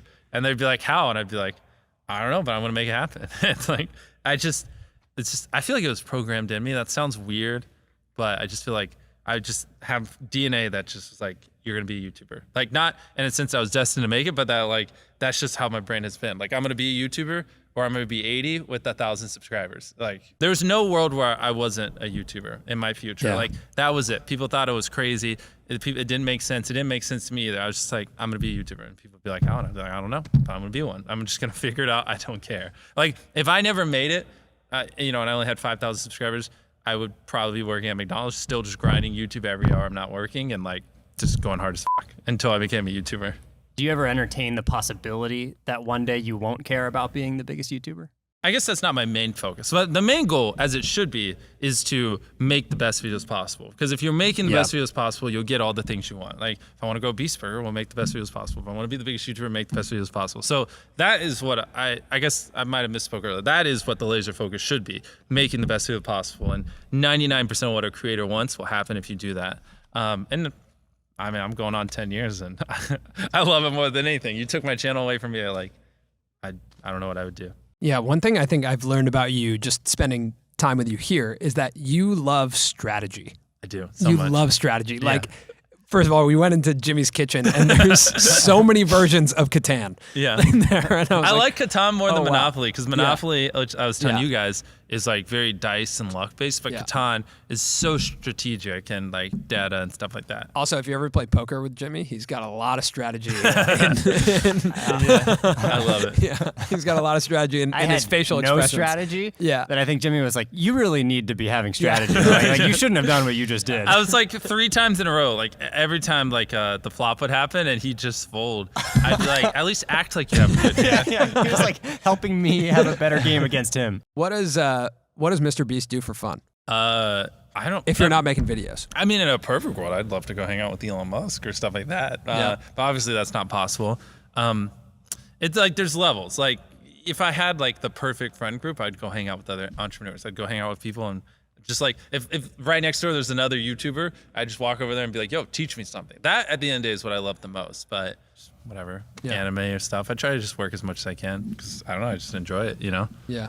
Is your dream that more creators come here? Yeah, I mean, I'd even just being friends with them. Like I call you like at least once a week pretty religiously. You know, I have a rotation of that, but I'd love to like revamp the list of people I call every week. Like I always just call people listening and just like be like, yo, teach me something. That's how you stay on your A game and you're always learning. And I don't know, I feel like it's just run dry. Like, you know, I haven't met like a new YouTuber in like months that I'm like, wow, like this guy's a genius. And I'm not saying there's not one. I'm just saying I haven't found that person. Like I'm actively like right now, like I would hire someone to just give like and pay serious money for someone just to give me a list of like up and coming YouTubers that I could like talk to on a weekly basis and just learn from. You know what I mean? Yeah. And I don't know, it used to be so abundant before, but you know, and I've talked to probably 500 YouTubers at this point. So I've like squeezed the list dry, you know what I mean? Yeah. But yeah, I would love more than anything just to talk to other smart YouTubers and learn from them. Do you have any theories as to why that is, that it's run dry? I don't know. I mean, YouTube's bigger than ever. More creators are coming up than ever. So I don't know why. I mean, like, you know, obviously you got A-Rock and Tyler Oliveira on, they come up, and I'm sure there are tons of other people. I don't know why I'm struggling to find them. I mean, there's probably so many people that went from like, whatever, 100,000 subscribers to over 1 million in the last year. Probably 10,000 plus, you know what I mean? Yeah. But I don't know. Where's the master list? You know what I mean? Someone give it to me, you know? Yeah. Well, but the hard thing is probably like 90% of them do it as a hobby, which there's nothing wrong with that, but they're not like laser focused, intense, you know what I mean? Not like probably 99% of them, you know what I mean? Like I need a list of that 100 that are like living and breathing it and obsessed, you know? What do you think that like the archetype is of someone who comes and either works with you or works for you here? Like what type of person are you looking for? I mean, the biggest thing is you gotta be interested in the YouTube space. Like even if you're like the best logistics person in the world, like if you don't love YouTube, you're not, you know, you're not interested in learning about it, you're probably not gonna have too much success because everything we do is from the standpoint of making the videos as good as possible. So if you're not obsessed about that, it doesn't matter if you can figure out how to get a truck on Mars, you know what I mean? If you get it there and it's not positioned the right way or it doesn't have certain things inside of it that makes good content or whatever's best for content, then it doesn't really do much for us, you know what I mean? And if someone wants to, like let's say someone doesn't want to be a YouTuber, but they'd love to work for a YouTuber, like how do you learn to do that? How do you study that? That's a hard thing. That, I mean, for people we're interested in, I mean, we just bring them down and just have them shadow us, follow our people, and we just dump our brain in them. But for people that don't have that opportunity, I mean, just study YouTube, watch a ton of YouTube. I mean, like people trash on internships, and we don't really do them. But if I wanted to learn how to be a YouTuber, I would just find an internship with a smart YouTuber and just be like, yo, you don't even have to pay me. I'll work my butt off. Just let me learn. You know what I mean? I'd just be like, just let me do this until I feel like I've learned enough. And like you would learn so much from people doing that. You know I actually think though that one thing that you can do, because like you said, everything relates back to the video. A lot of what you're talking about relates back to retention actually, and like how to make someone. What's the point of making a video if people don't watch it? Exactly. So I feel like one strategy of studying, when you say study YouTube, is taking a YouTube video, whether it's yours or another really popular video, right? We were talking about Vox yesterday, because that's the closest thing to what we're trying to do, right? Is Vox. And so I think one strategy is to take that video and actually take a notepad out and just write what's happening in the video. Exactly. Literally write down like the first 30 seconds, what is happening? And that's what I did with your FBI video, because I was like, okay, let me just understand, what was Jimmy talking about? What's happening in this video? And then when you write it down, you're like, wait a second, 40 seconds has gone by. This many scene changes have happened. How many was it? Like a dozen? It was at over 12. Unbelievable. Yeah, it was over 12 scene changes. There was introduction of new information at each maybe 6 seconds. And you had added in a twist by 40 seconds where the telephone pole and the falls. entire time there's tension of him chasing me. Yep. Exactly. So, and the scene changes actually, the first scene change where it's like a drone shot of you sprinting out happens in like probably 4 seconds. Right? And so then I was like, wait a second. Okay, so we aren't going to do that exact thing. We don't make videos like that. But we have to, in that amount of time, have that much happen. Exactly. So how do we do that? And that, I think, just, again, you've called me for a year. Everyone knows this.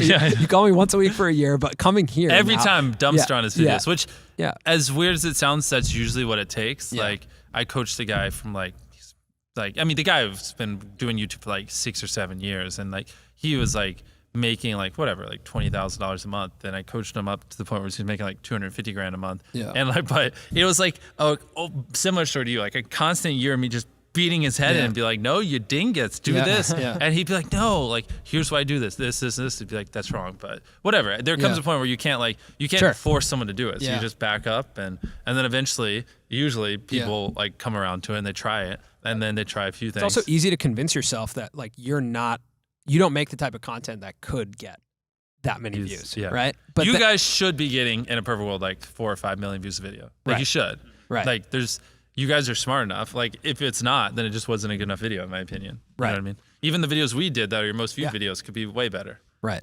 What do you think gets us to 1 million subscribers? Well, subscribers is an arbitrary number. Okay, so a million views a video. No, you should ask me what helps us make the best videos possible. That's the only question you should ask me. Subscribers don't matter. Views don't matter. I mean, they do, but all that comes. Everything you want as a creator comes from making the best videos possible, and thumbnails.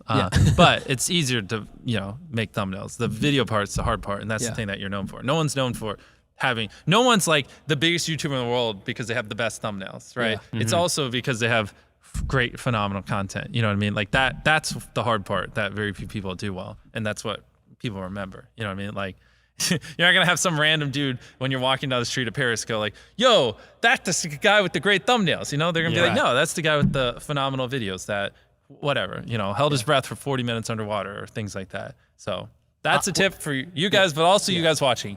Ask, how can I make my videos better? Do that every single day for years, and then you'll probably get views. I feel a lot like if we put out a video and we're frantically changing thumbnails afterwards, we're already way too far gone.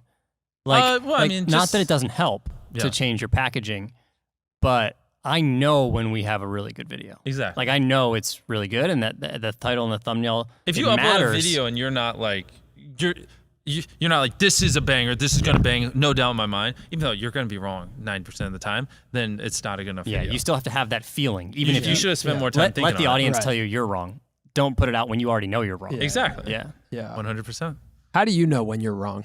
How do you know? Because you have some videos you haven't uploaded. Well, if it's 10 out of 10, and it did worse than your other 9 videos, then it's like, okay. But you have videos you don't even upload sometimes. Exactly. I mean, the thing is, like, it's a lot harder for us because, like, what we're doing are big productions over the span of months, things get distorted. I visualized a giant mountain of money and this, and someone scooping it up in a tractor, and then you do it, and it's not as epic. You're like, oh, this is kind of lame.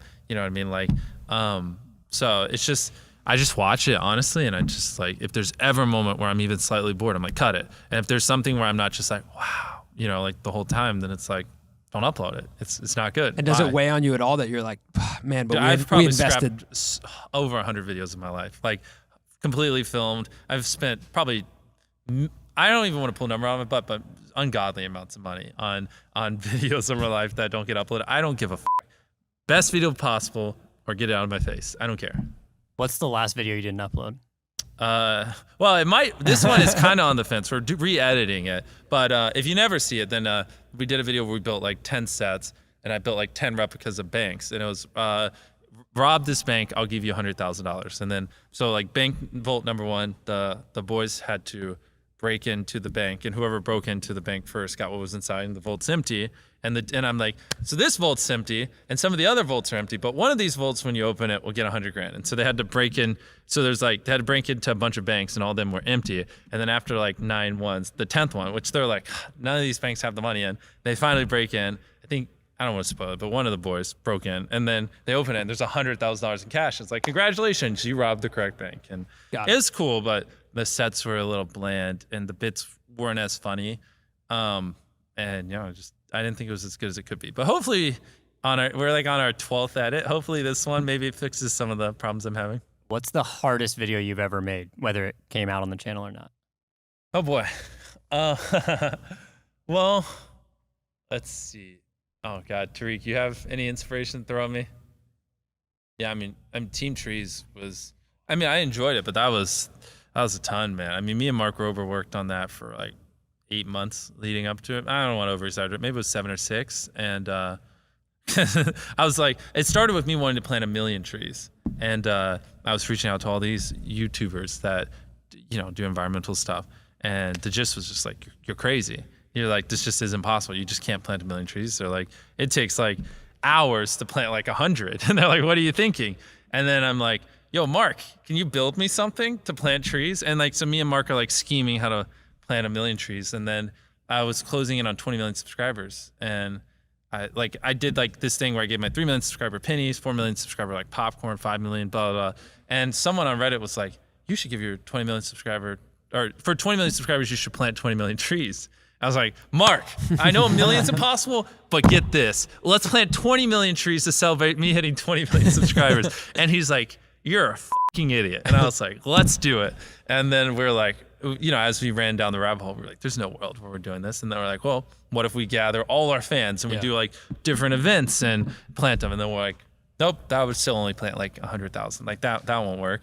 And then we were like, okay, well, what if we pay people to do it? And then, or what if we do seed drives? What if we have our fans buy seeds? We sell seeds at cost. They buy it, they plant it in their yard, and then we do research for a month. And we're like, it could be an invasive species. It could do more harm than good. I don't know if I trust 14-year-old Billy to understand whether or not they can plant that next to a pine tree. So then we're like, dude, and we're going on for months on months. We're just figuring out how the hell do we plant 20 million trees? Every week we're having calls. And then we I don't remember how, but we got connected with the Arbor Day Foundation. They've planted like, I don't know the exact number, but I know it's over 100 million trees. They're experts. Like this is what they do. And they're just like, yeah, we can plant a tree. They told us their cost, and we were like, can you get it down to $1? And they're like, yeah, at scale, we could plant a tree for $1. And I was like, boom, there you go. And me and Mark were like, okay, all we need is $20 million, and they can plant the 20 million trees for my 20 million subscriber special. I'm already past 20 million subscribers at this point, but I'm like, fuck it. We're in too deep. And then now it's like, okay, how do we get $20 million so we can plant 20 million trees? And then we just started figuring out slogans. Like, there's so much stuff that never even made the internet, like trick shot for trees. We were going to try to make a viral TikTok trend and get it where like you did a trick shot, and if you missed, you had to donate $10 to plant 10 trees, and then you had to challenge someone else, like ripping off ALS Ice Bucket Challenge. And so we're developing this for like a month, and then we're like literally like testing it, and then like I'm shooting a trick shot, donating trees, I'm challenging people like in these fake videos, and we're like roasting them. We're like, no, this isn't gonna go viral.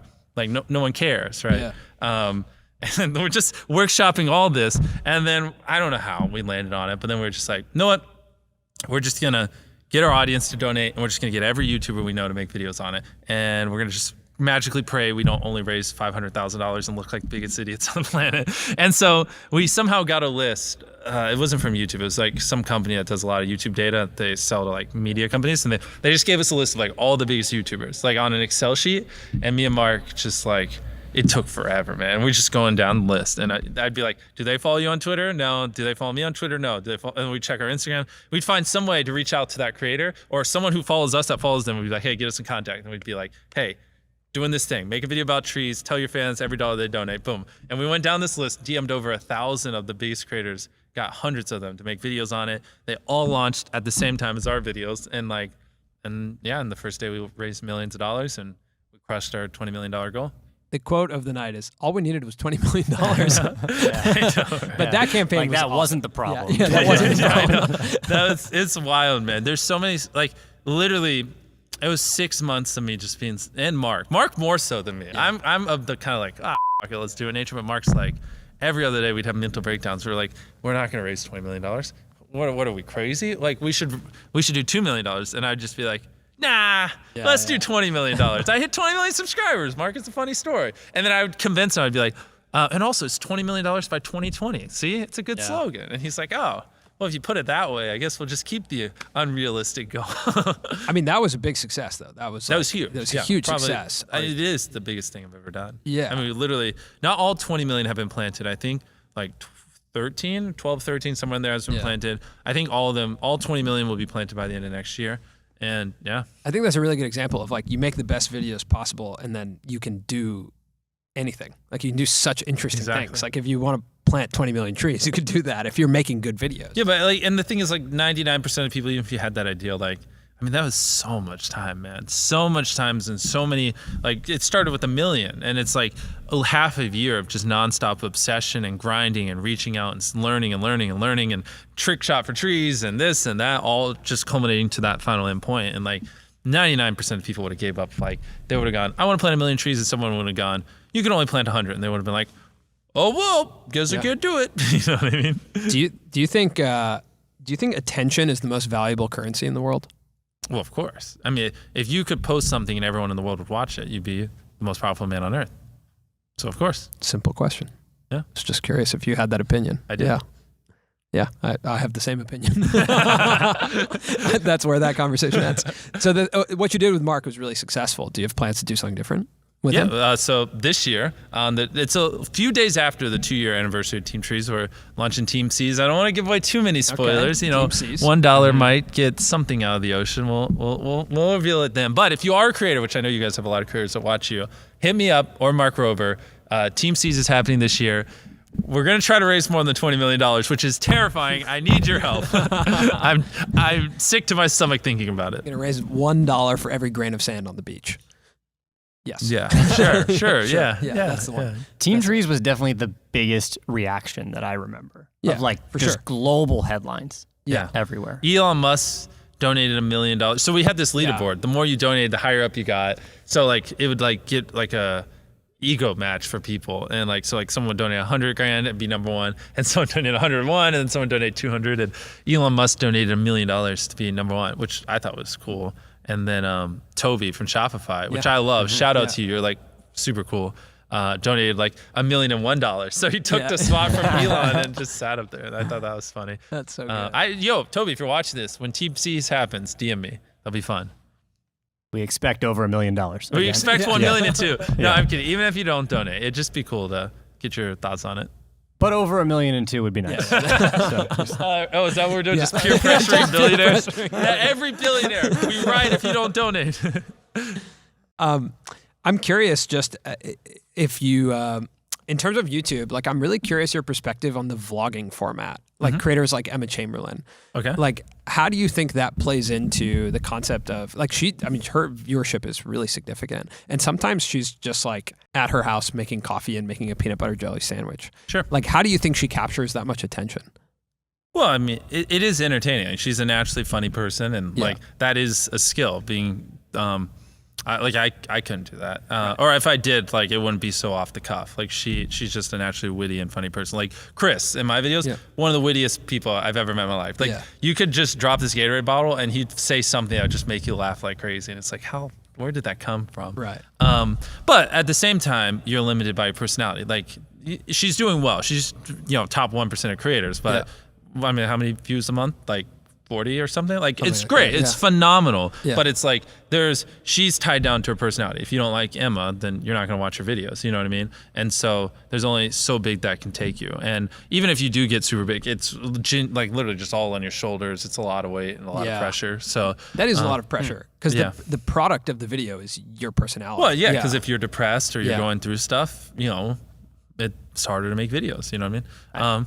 But at the same time, like, you know, a lot of people just enjoy making that type of content. So that's true.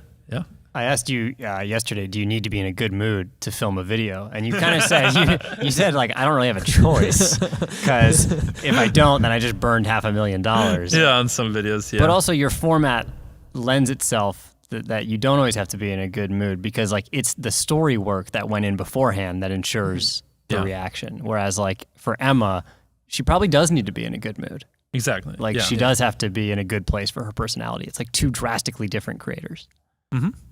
Yeah, it's almost like, do you try and take out a lot of those variables when you're planning a video? I don't know. I just do whatever I think will make the best video possible. I mean, I hate to always fall back on it, but that's the driver. It's just whatever I think will make the best video possible. Like if I thought telling people more about myself or being more personal would make the video better, I would do it. But I think most people, like for the most part, like they want to see me run for an FBI agent. They don't want to hear me go, oh, also guys, tomorrow's my mom's birthday. You know what I mean? Like they're there to see me run from an FBI agent. You know what I mean? So, but we did tweet about the Call Her Daddy's podcast. Yeah. You replied to that tweet and you said, I'm starting a podcast. And there was a lot of people who were excited about that. People were like, people took it as a real headline. Yeah. There were some people who were press outlets that said MrBeast is announces podcast. I mean, the only reason I would do a podcast is to make money to be able to do bigger YouTube videos. So if I thought that I could make enough or make a difference and I'd be able to elevate my content, 100% I'd do it. It's just like that. Study big YouTubers. It happens time and time and time again. They get big, they start side projects, they lose focus, their channel falls off, and then all that stuff fades away with it. You know what I mean? You gotta be focused. At the end of the day, that's what matters. Main channel, MrBeast, and all this other stuff supports it. You know what I mean? Right now, when you download the YouTube app, your picture is on there. Yeah. Like you on the Google Play Store. I don't know about Apple Store. Yeah. So on the Google Play Store, when you download YouTube, your picture is on there. Yeah. How much do you interact with YouTube? Do you give them advice on YouTube? Not really. Not really. No. Do they reach out to you at all? I mean, at the end of the day, like, what am I going to tell the army of 100 people or 1,000 people that work on this part of the thing that like, my 5-second thought of opinion's better than their analysis. You know what I mean? No, I think they do a good job. I think they take responsibility, and it's crazy that if you have 100 subscribers, you have 5 subscribers. If you upload a good enough video, it will get views. Like if you're not, you're just, I don't want to make such a definitive thing. Take this with a grain of salt. Majority of the time, you're just not making a good enough video if it's not getting views. You know what I mean? If that's your goal to get views. Obviously, if your goal is not to get views, then who cares? You know what I mean? But you can get 1 million views on a video even if you have 100 subscribers. If the video is good enough, you can. Promise. I've seen it happen a bunch. So next to YouTube, right under it, is there a platform that you like the most next to YouTube? No, I mean, no. I like them, but it's YouTube. YouTube is what I live and breathe. Take them all away. I don't care. I just want YouTube. YouTube's the future, in my opinion, of television. It's the biggest. It's not going anywhere. It's the most dominant, and I love YouTube more than anything. Why do you think it's so dominant? Like, what makes YouTube? I told you, like Android. It comes on Android phones. Yeah. Google, and it has such a deep catalog, and there's so many people on it. Has the best monetization program. Like, YouTube's paid creators more than any other platform in history. Probably more than the other platforms combined. Yeah. You know what I mean? It's just, I love it. I love it so much. Mm-hmm. I don't know. I think the algorithm also promotes better storytelling. Like the barrier to entry of the title and the thumbnail. If you actually back up that title and thumbnail, it requires that you told a compelling story.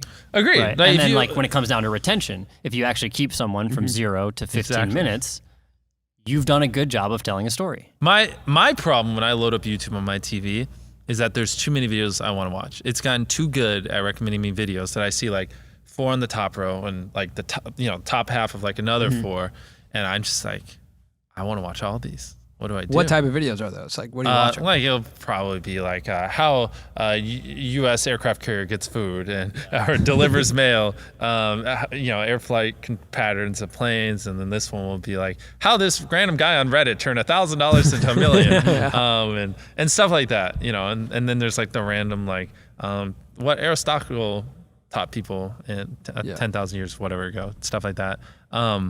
But yeah, it's always like they're always so interesting, and I know like I'm gonna watch most of these videos because I've watched thousands of videos on my account, so it's like it knows what I'm gonna watch, and it's just like it's so hard at this point for me. I don't know if other people have this problem. Like the algorithm's getting so good that I think they need to serve less videos because it stresses me out. I'm like which one do I pick?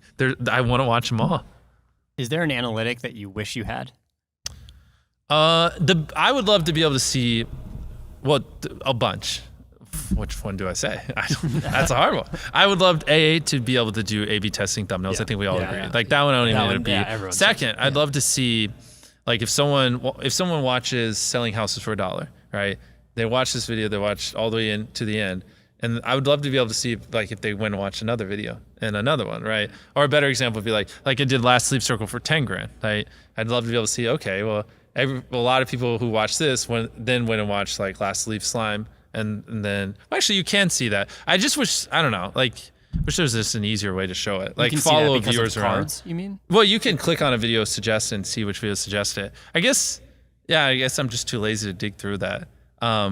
It'd just be cool to be able to see the viewing patterns of person. But the more I'm speaking it, the more I'm realizing there'd probably be privacy concerns if you could follow a user. I'm like, now I'm going to start backpedaling. Maybe that is. But you mean like in aggregate? Like if it said like, honestly, but it does kind of show you that. It's people from this video are coming to your channel. How about this? I'm an idiot.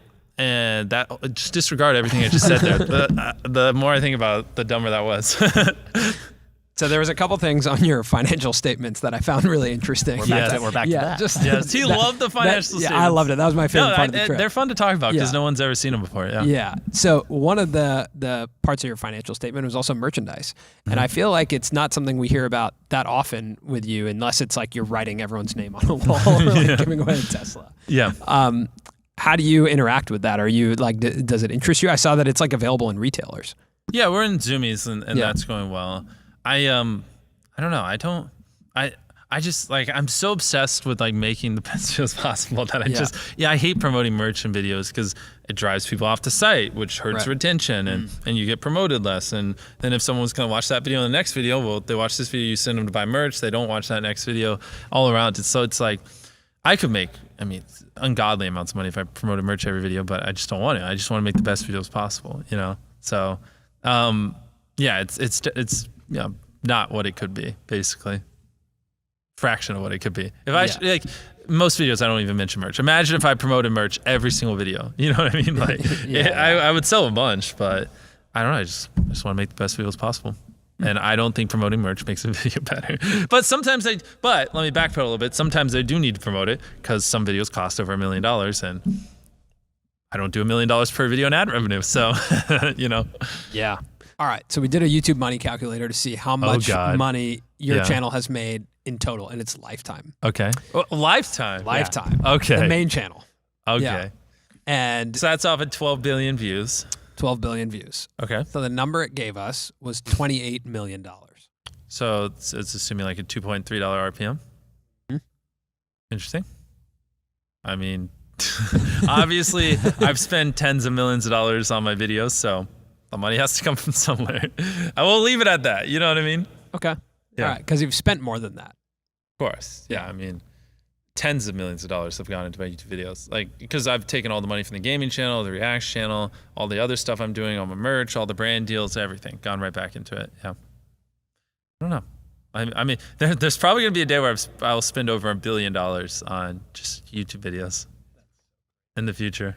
That's so crazy. Obviously, I'm nowhere near that, but I'm talking like, 2 decades from now or a decade. Yeah. Yeah. But in a year, you're spending lots more than I just said. Yeah. Way more money than I should. Some months we're spending like $4 or $5 million on videos. Yeah. Yeah. So crazy. I saw it in the financial statements. That stuff adds up. Shocked. Try lighting a soccer field or something, right? Like, you kind of try renting an NFL stadium. Yeah, or any of that type of stuff. It's expensive. But let alone payroll. Best videos. Yeah. As team grows. I don't even want to get into that, man. It just. How many people work here? I don't know the exact number, because some people hire and we got a lot of. Yeah. But I mean, it's a lot. Obviously, dozens upon dozens of people. I'll leave it open for interpretation. Yeah. Okay. You guys speculate. Yeah. Do you ever feel, you talked about like people always suggested that maybe you would get burnt out on YouTube. Yeah. Do you ever feel burnt out? Like are there times where you feel like I think tired? My definition might be different than others. Like when some people are like, I'm burnt out, screw this, I'm done. Like never at that point. But yeah, like if I'm going like, I go from time I get up to time I go to bed like 3 days in a row, I'll be like, okay, like kind of want to like take half a day off and like chill, or like I'll feel it coming and stuff like that. But this is what I'm doing to the day I die. I don't care. Like I love this more than anything. Nothing's ever brought me a fraction of the joy. What are the in-between moments like for you when you're like buried alive for 50 hours? Yeah. Like because we don't see all of it. Well, you do. In between each thing, we show time lapses so you could see I was in there the whole time. But I mean, yeah, still, But you don't I'm see saying I don't see your reaction. Of like I course, don't yeah. see if you're enjoying it in the middle of it. I'm not. I don't know if the point is to enjoy that one. Here, let me just put this out there. I did not enjoy being buried alive, so we're all on the same page. My back hurt from laying on a wooden board for 50 hours. The thing is like, sometimes I got a little claustrophobic and I'd be like, oh God, like I can't stand up if I wanted to. But I'd just be like, we did our research, we tested it, we buried the box for like, what was it? Do you know? I don't care. Like 5-10 days beforehand, like we did extensive research. So every time I'd be like, oh God, I can't move. There's thousands of pounds of dirt on me. I could die. I'm like, nope, we did the research. Trust math. I'm not going to die. You know what I mean? I had to just remind myself multiple times, like, nope, you're good. Because like it was a see-through coffin. So it's different than just a normal one. Every time I look up, I just see dirt. And it's like just the only thing stopping that dirt from just suffocating me and collapsing on me is just this glass like this thick, and that's the only thing standing between me and whatever, like 8 feet of dirt. So we were in one of your meetings yesterday, and it's for one of your upcoming videos, and they brought up that there are boa constrictors, and that boa constrictors were a real threat to this production to you. Mm-hmm. And that, while they're not poisonous, they can crush your body in a matter of, minutes. Yeah, exactly. So we'll keep the medic within a minute. So the discussion was around where the medic should be. How many medics we should have. Yeah, we're putting 2 medics stationed, so they're close enough that they can stop me from getting killed by a boa constrictor. So have you developed an appetite for pain, for managing fear and discomfort? Well, I mean, it's strategic. Like we don't ever do anything where I could die. Like buried alive, there was a 0% chance anything would happen to me. Like we did our research, we hired consultants, we spent over $250,000 building that coffin. Like there was no risk. I was probably safer down there than I was up above the ground, and like genuinely, I mean that. I was safer in that box than if driving the car home afterwards. If you really think about it, just like when they say you're safer in a plane than you are driving a car, and so it's like we don't leave anything up to chance. We're very tactical, and we account for all that stuff. Yeah. But like opportunity to die is one thing, but like just discomfort, like feeling discomfort, feeling claustrophobic, getting really, really sunburned. Mm-hmm. It's weird. Like like when I counted 100,000, or but even before that, I cut a table in half with plastic knives, which took God knows like days of just sawing. Because I was in math class when I was in high school, and I had a plastic knife in my pocket from lunch. I don't know why I put it there, and I just like sawed a little bit. I was like, oh. Wait, you can cut a table in half, like on my desk. You can cut a table in half with a plastic knife, and then I just threw it away. And then later that day, I was like, wait a minute. And then I ran to the store late at night, and my mom's like, what the f*** are you doing? I'm like, it's just buying knives. She didn't know I was a YouTuber, like doing videos back then, and I had no money or anything, but I just bought like $5 worth of plastic knives, and I just grabbed one of our tables and just started cutting it. And I hit record, and I was like, hey guys, I'm gonna cut this table in half with plastic knives. And then it's just like, I thought it would take like 4 hours, but like a dozen go by and I'm not even halfway done. And I'm just like cutting a table in half with plastic knives. I don't know why, it was so dumb. I think if I was your mom and I was watching a video of you watching paint dry, I'd be like, what does Jimmy do? I know, right? What does Jimmy do? That came on the back end of counting to 100,000. Right. Right after I dropped out of college and had to move out. Good times. Yeah. She thought I was going crazy. Wait, so you dropped out of college and then you moved out of your... Well, have we talked about I don't think we've college? talked about that. I don't know. know. So, no. Okay, Let's talk about college. Yeah, so I didn't want to go to college. I don't care. But I sure you should. I'm not saying it's bad, blah, blah. But for me, I hate school. I hate it. I just want to make YouTube videos. That's all I ever want to do. That's all I ever wanted to do. But I didn't have the best grades in school. Didn't really have a job. I wasn't making enough after I graduated high school. So my mom was just like, either you go to college or you move out. Like, you're not going to live here and not go to college. Whatever. She wants what's best for me. It's not her being mean. It's like, obviously she didn't think this magical YouTube thing would work out. So she's like, you got to have some type of future. You can't just bet it all on the internet forever till you die. And so I need to say the story in a way where it doesn't make my mom sound mean, because like she did it because she loves me. But so I go to college. It's community college. It's not that expensive, whatever. And I just couldn't stand it, man. It made me just so depressed. I hate it. I hate stuff. I just want to be a YouTuber. That's it. And so after 2 weeks, literally just 2 weeks, I just stopped going. But I didn't have enough money to move out. I wasn't making anything. So I just didn't tell my mom. And then I would act like I was going to college, and then I would like just sit in my car in the college campus and just work on videos or edit or just work on a script or something. And then I'd come home and I'd be like, hey, Mom, college is great. And then I'd keep working. And that can't last for that long. Yeah. No, and thankfully I don't remember what happened. I remember sitting in like on the stairs in front of one of the college classrooms. I was like talking to James, one of the people you met, and I was like, yo, I don't know what the fuck's going on, but like I've just been grinding every hour of the day, and I just made like 20 grand a month. I was like, I'm ready to like tell Mom that I'm failing every class and move out tomorrow. He's like, okay. And I picture that because it's like 11 p.m. and I'm just pacing, and then I'm like, yeah, Mom, I have zeros and everything. I haven't been going. And I was like, I'll move out tomorrow. And then I moved out the next day, and she was so mad. But I was starting to finally make money, and so I could afford to move out. And there you go. How much longer after it was that your mom started working with you? Probably then a year after that. Yeah. And then I quickly got to the point where I was making her whole salary every month. And it was like, why are you working? And people thought I was dumb. The first thing I did was retired my mom. And people were like, why would you do that? You should save money for yourself. And I was like, I love my mom. She's great. I'm factually the best mom on the planet. Like, your mom's second, whoever's watching this.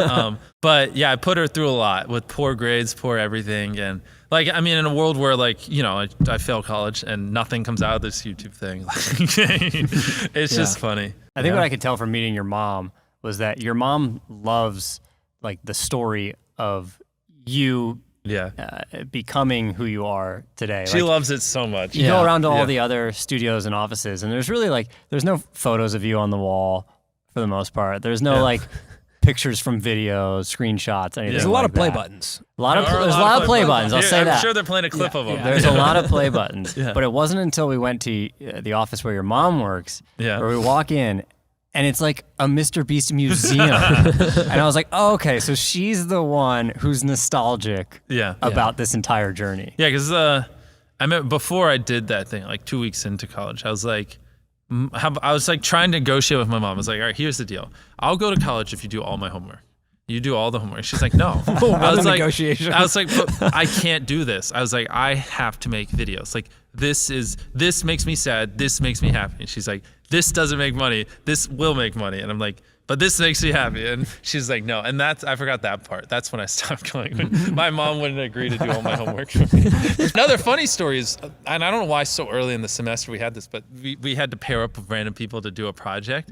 And I had a partner, and I just never came back. And like, I completely forgot about it, but we were supposed to be working on something. And like 3 months later, he messaged me, or no, 3 months, sorry, I jumped. Like 2 weeks later, he was like, yo, we still doing this? And I was like, I'm never coming back to college. And he's like, so do I tell the professor? And then he messaged me like 2 months later. He was like, oh yeah, they ended up going easy on me because my partner left. And he like called me and told me about it. And like, it was like the running bit in the class, because we got a project together assigned, and then I just never came back. And he just left with the whole thing, and everyone else had a partner. Well, you may have gotten him a better grade through sympathy. Exactly, that's what he said. And so I'm glad it worked out for him. But it was funny. I felt so bad. It's funny. Your mom told us that story too, about how when you started making more than her paycheck every month, like that's when she was like, oh, wow. Which was a big deal for us, because we didn't have any money. Like, again, I don't want to over dramatize it, but we really didn't have much. And so like the second I could, like, she didn't have to work twice on Wednesdays and maybe could take a little bit of time off. And she could like actually breathe for the first time in her life and stuff like that. How did she like see that? Like, where was that money coming from? From AdSense or from brand deals or from God, everything? if I know at this point. You don't know. I mean, I wasn't selling merch. Yeah. I mean, I was probably doing brand deals but no, I didn't even do my first brand deal until I moved out. Because the 10K brand deal was my first one, and that was when I was living at my new house. So that was after I dropped out. So yeah, I was probably doing like 20, 30 grand a month in ad revenue. So whoever gave you that first 10K brand deal got a lot of bang for their buck. Adam from Quid. Yeah. Got it. Adam. Yeah, Shout out to him, which he works at Current now, and he's really smart. Oh, that's cool. He's cool. We still work together to this day. It's funny because he does that's marketing crazy for other companies. Yeah. That's crazy. Yeah. Yeah, you've had a lot of long-term relationships with these brands. Because I'm not going anywhere. Yeah. I'm going to be here in 10 years. Yeah, that's interesting. Like with Honey and with Current. Like those are like now it sounds like it's even longer term with Adam.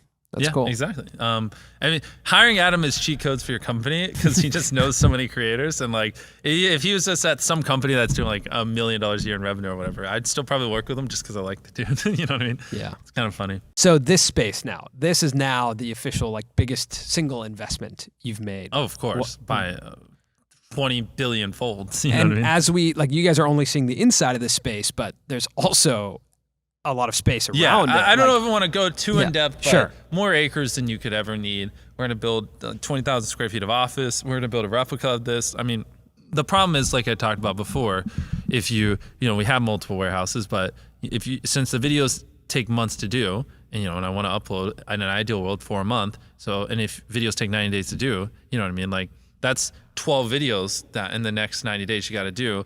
And if you're not working on them now, then they won't happen in 90 days. And so it's the bottleneck space, you know what I mean? Like I've told you guys this a million times, but this is for you guys. Like if one video is taking up all of our studio, well, we have 11 other videos to work on and they can't happen until that. And so we just need tons of space to be able to work on videos months in advance, because if we don't, they don't happen. You know what I mean? Mm-hmm. What do you think would be like a dream collaboration or a dream video to do out of here? Do you have something like that in mind? Dream collaboration or dream video? Not dream, but meaning, like dream. No, dream like, would be my dream collab. There you go. Yeah, I mean, if he did a face reveal, there's no way he would let me get the clout for that. But if he did in one of our videos, he just pulled off his mask, that would be epic. Yeah. Just all of them. Yeah. I mean, if I can pick whatever I want, craft the ultra viral video, it'd be like Corpse and Dream and all these people lined up. And it's just like one after another, they just take the mask off. Guaranteed 200 million views. I know. When we were playing basketball last night, and Sapnap was like, "Yeah, I live with Dream." I was like, "Oh, wow." So you've seen the face. Yeah. Like, hey, you want to sketch it out for us? Do I like ask you, or do I not ask you, or what do I do? What color's his eyes? Yeah, that was funny. Yeah, that would be a very viral video. Yeah, that would be wild. Of course, but obviously that wouldn't happen. You just don't need all this space for that. That's true. Or maybe you do. Maybe you do it in a way where you do need the space. My dream is uploading consistently, which that is a bigger thing. We're all like, some months I don't even upload videos. Some months we upload 4 videos. Some months we upload 1. It's just like, what does consistently mean for you? Is that once a week, or are you just saying any type right of now? I just consistency? want to upload once a week. But long term in the future, like 3+ years from now, I'd love to get to the point where we're doing 2 original giant spectacles, never before seen, better than everyone else, fucking huge, ginormous, best video in the goddamn world videos twice a week. Do you think that any of your other videos, do you think any of the other channels will pass your main channel ever? No. You don't think so? I mean, even if it like was, foreign language, even like India, like could India, the Hindi one, could that pass the main one? Audience-wise, more people could watch it, but I doubt it would pass the main, just because it's dubbed. It will get up there though, a large percentage. Like the Espanol channel, and I'm sure you're showing it as we're doing this. Like it's getting 2+ million views per video, and I mean, it's the same video, it's dubbed. You know what I mean? Yeah. So, which that already is wild for dubbed content.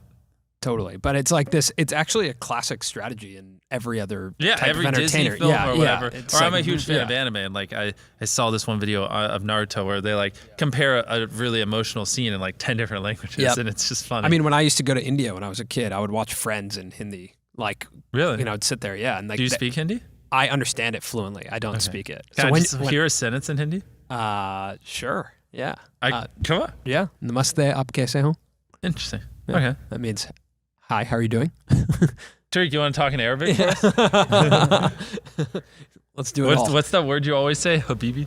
Habibi. Yeah. Habibi's like for a friend, or Assalamu alaikum, ahla wa sahla. It's like peace be upon you. It's welcome. calming just to hear people It talking. is. Yeah, it is. Yeah. I don't know why. It really is. They're watching to learn more about YouTube. They're taking notes, and I'm just like, hey, Tariq, talk in Arabic. And they're like, okay, cameraman talks in Arabic.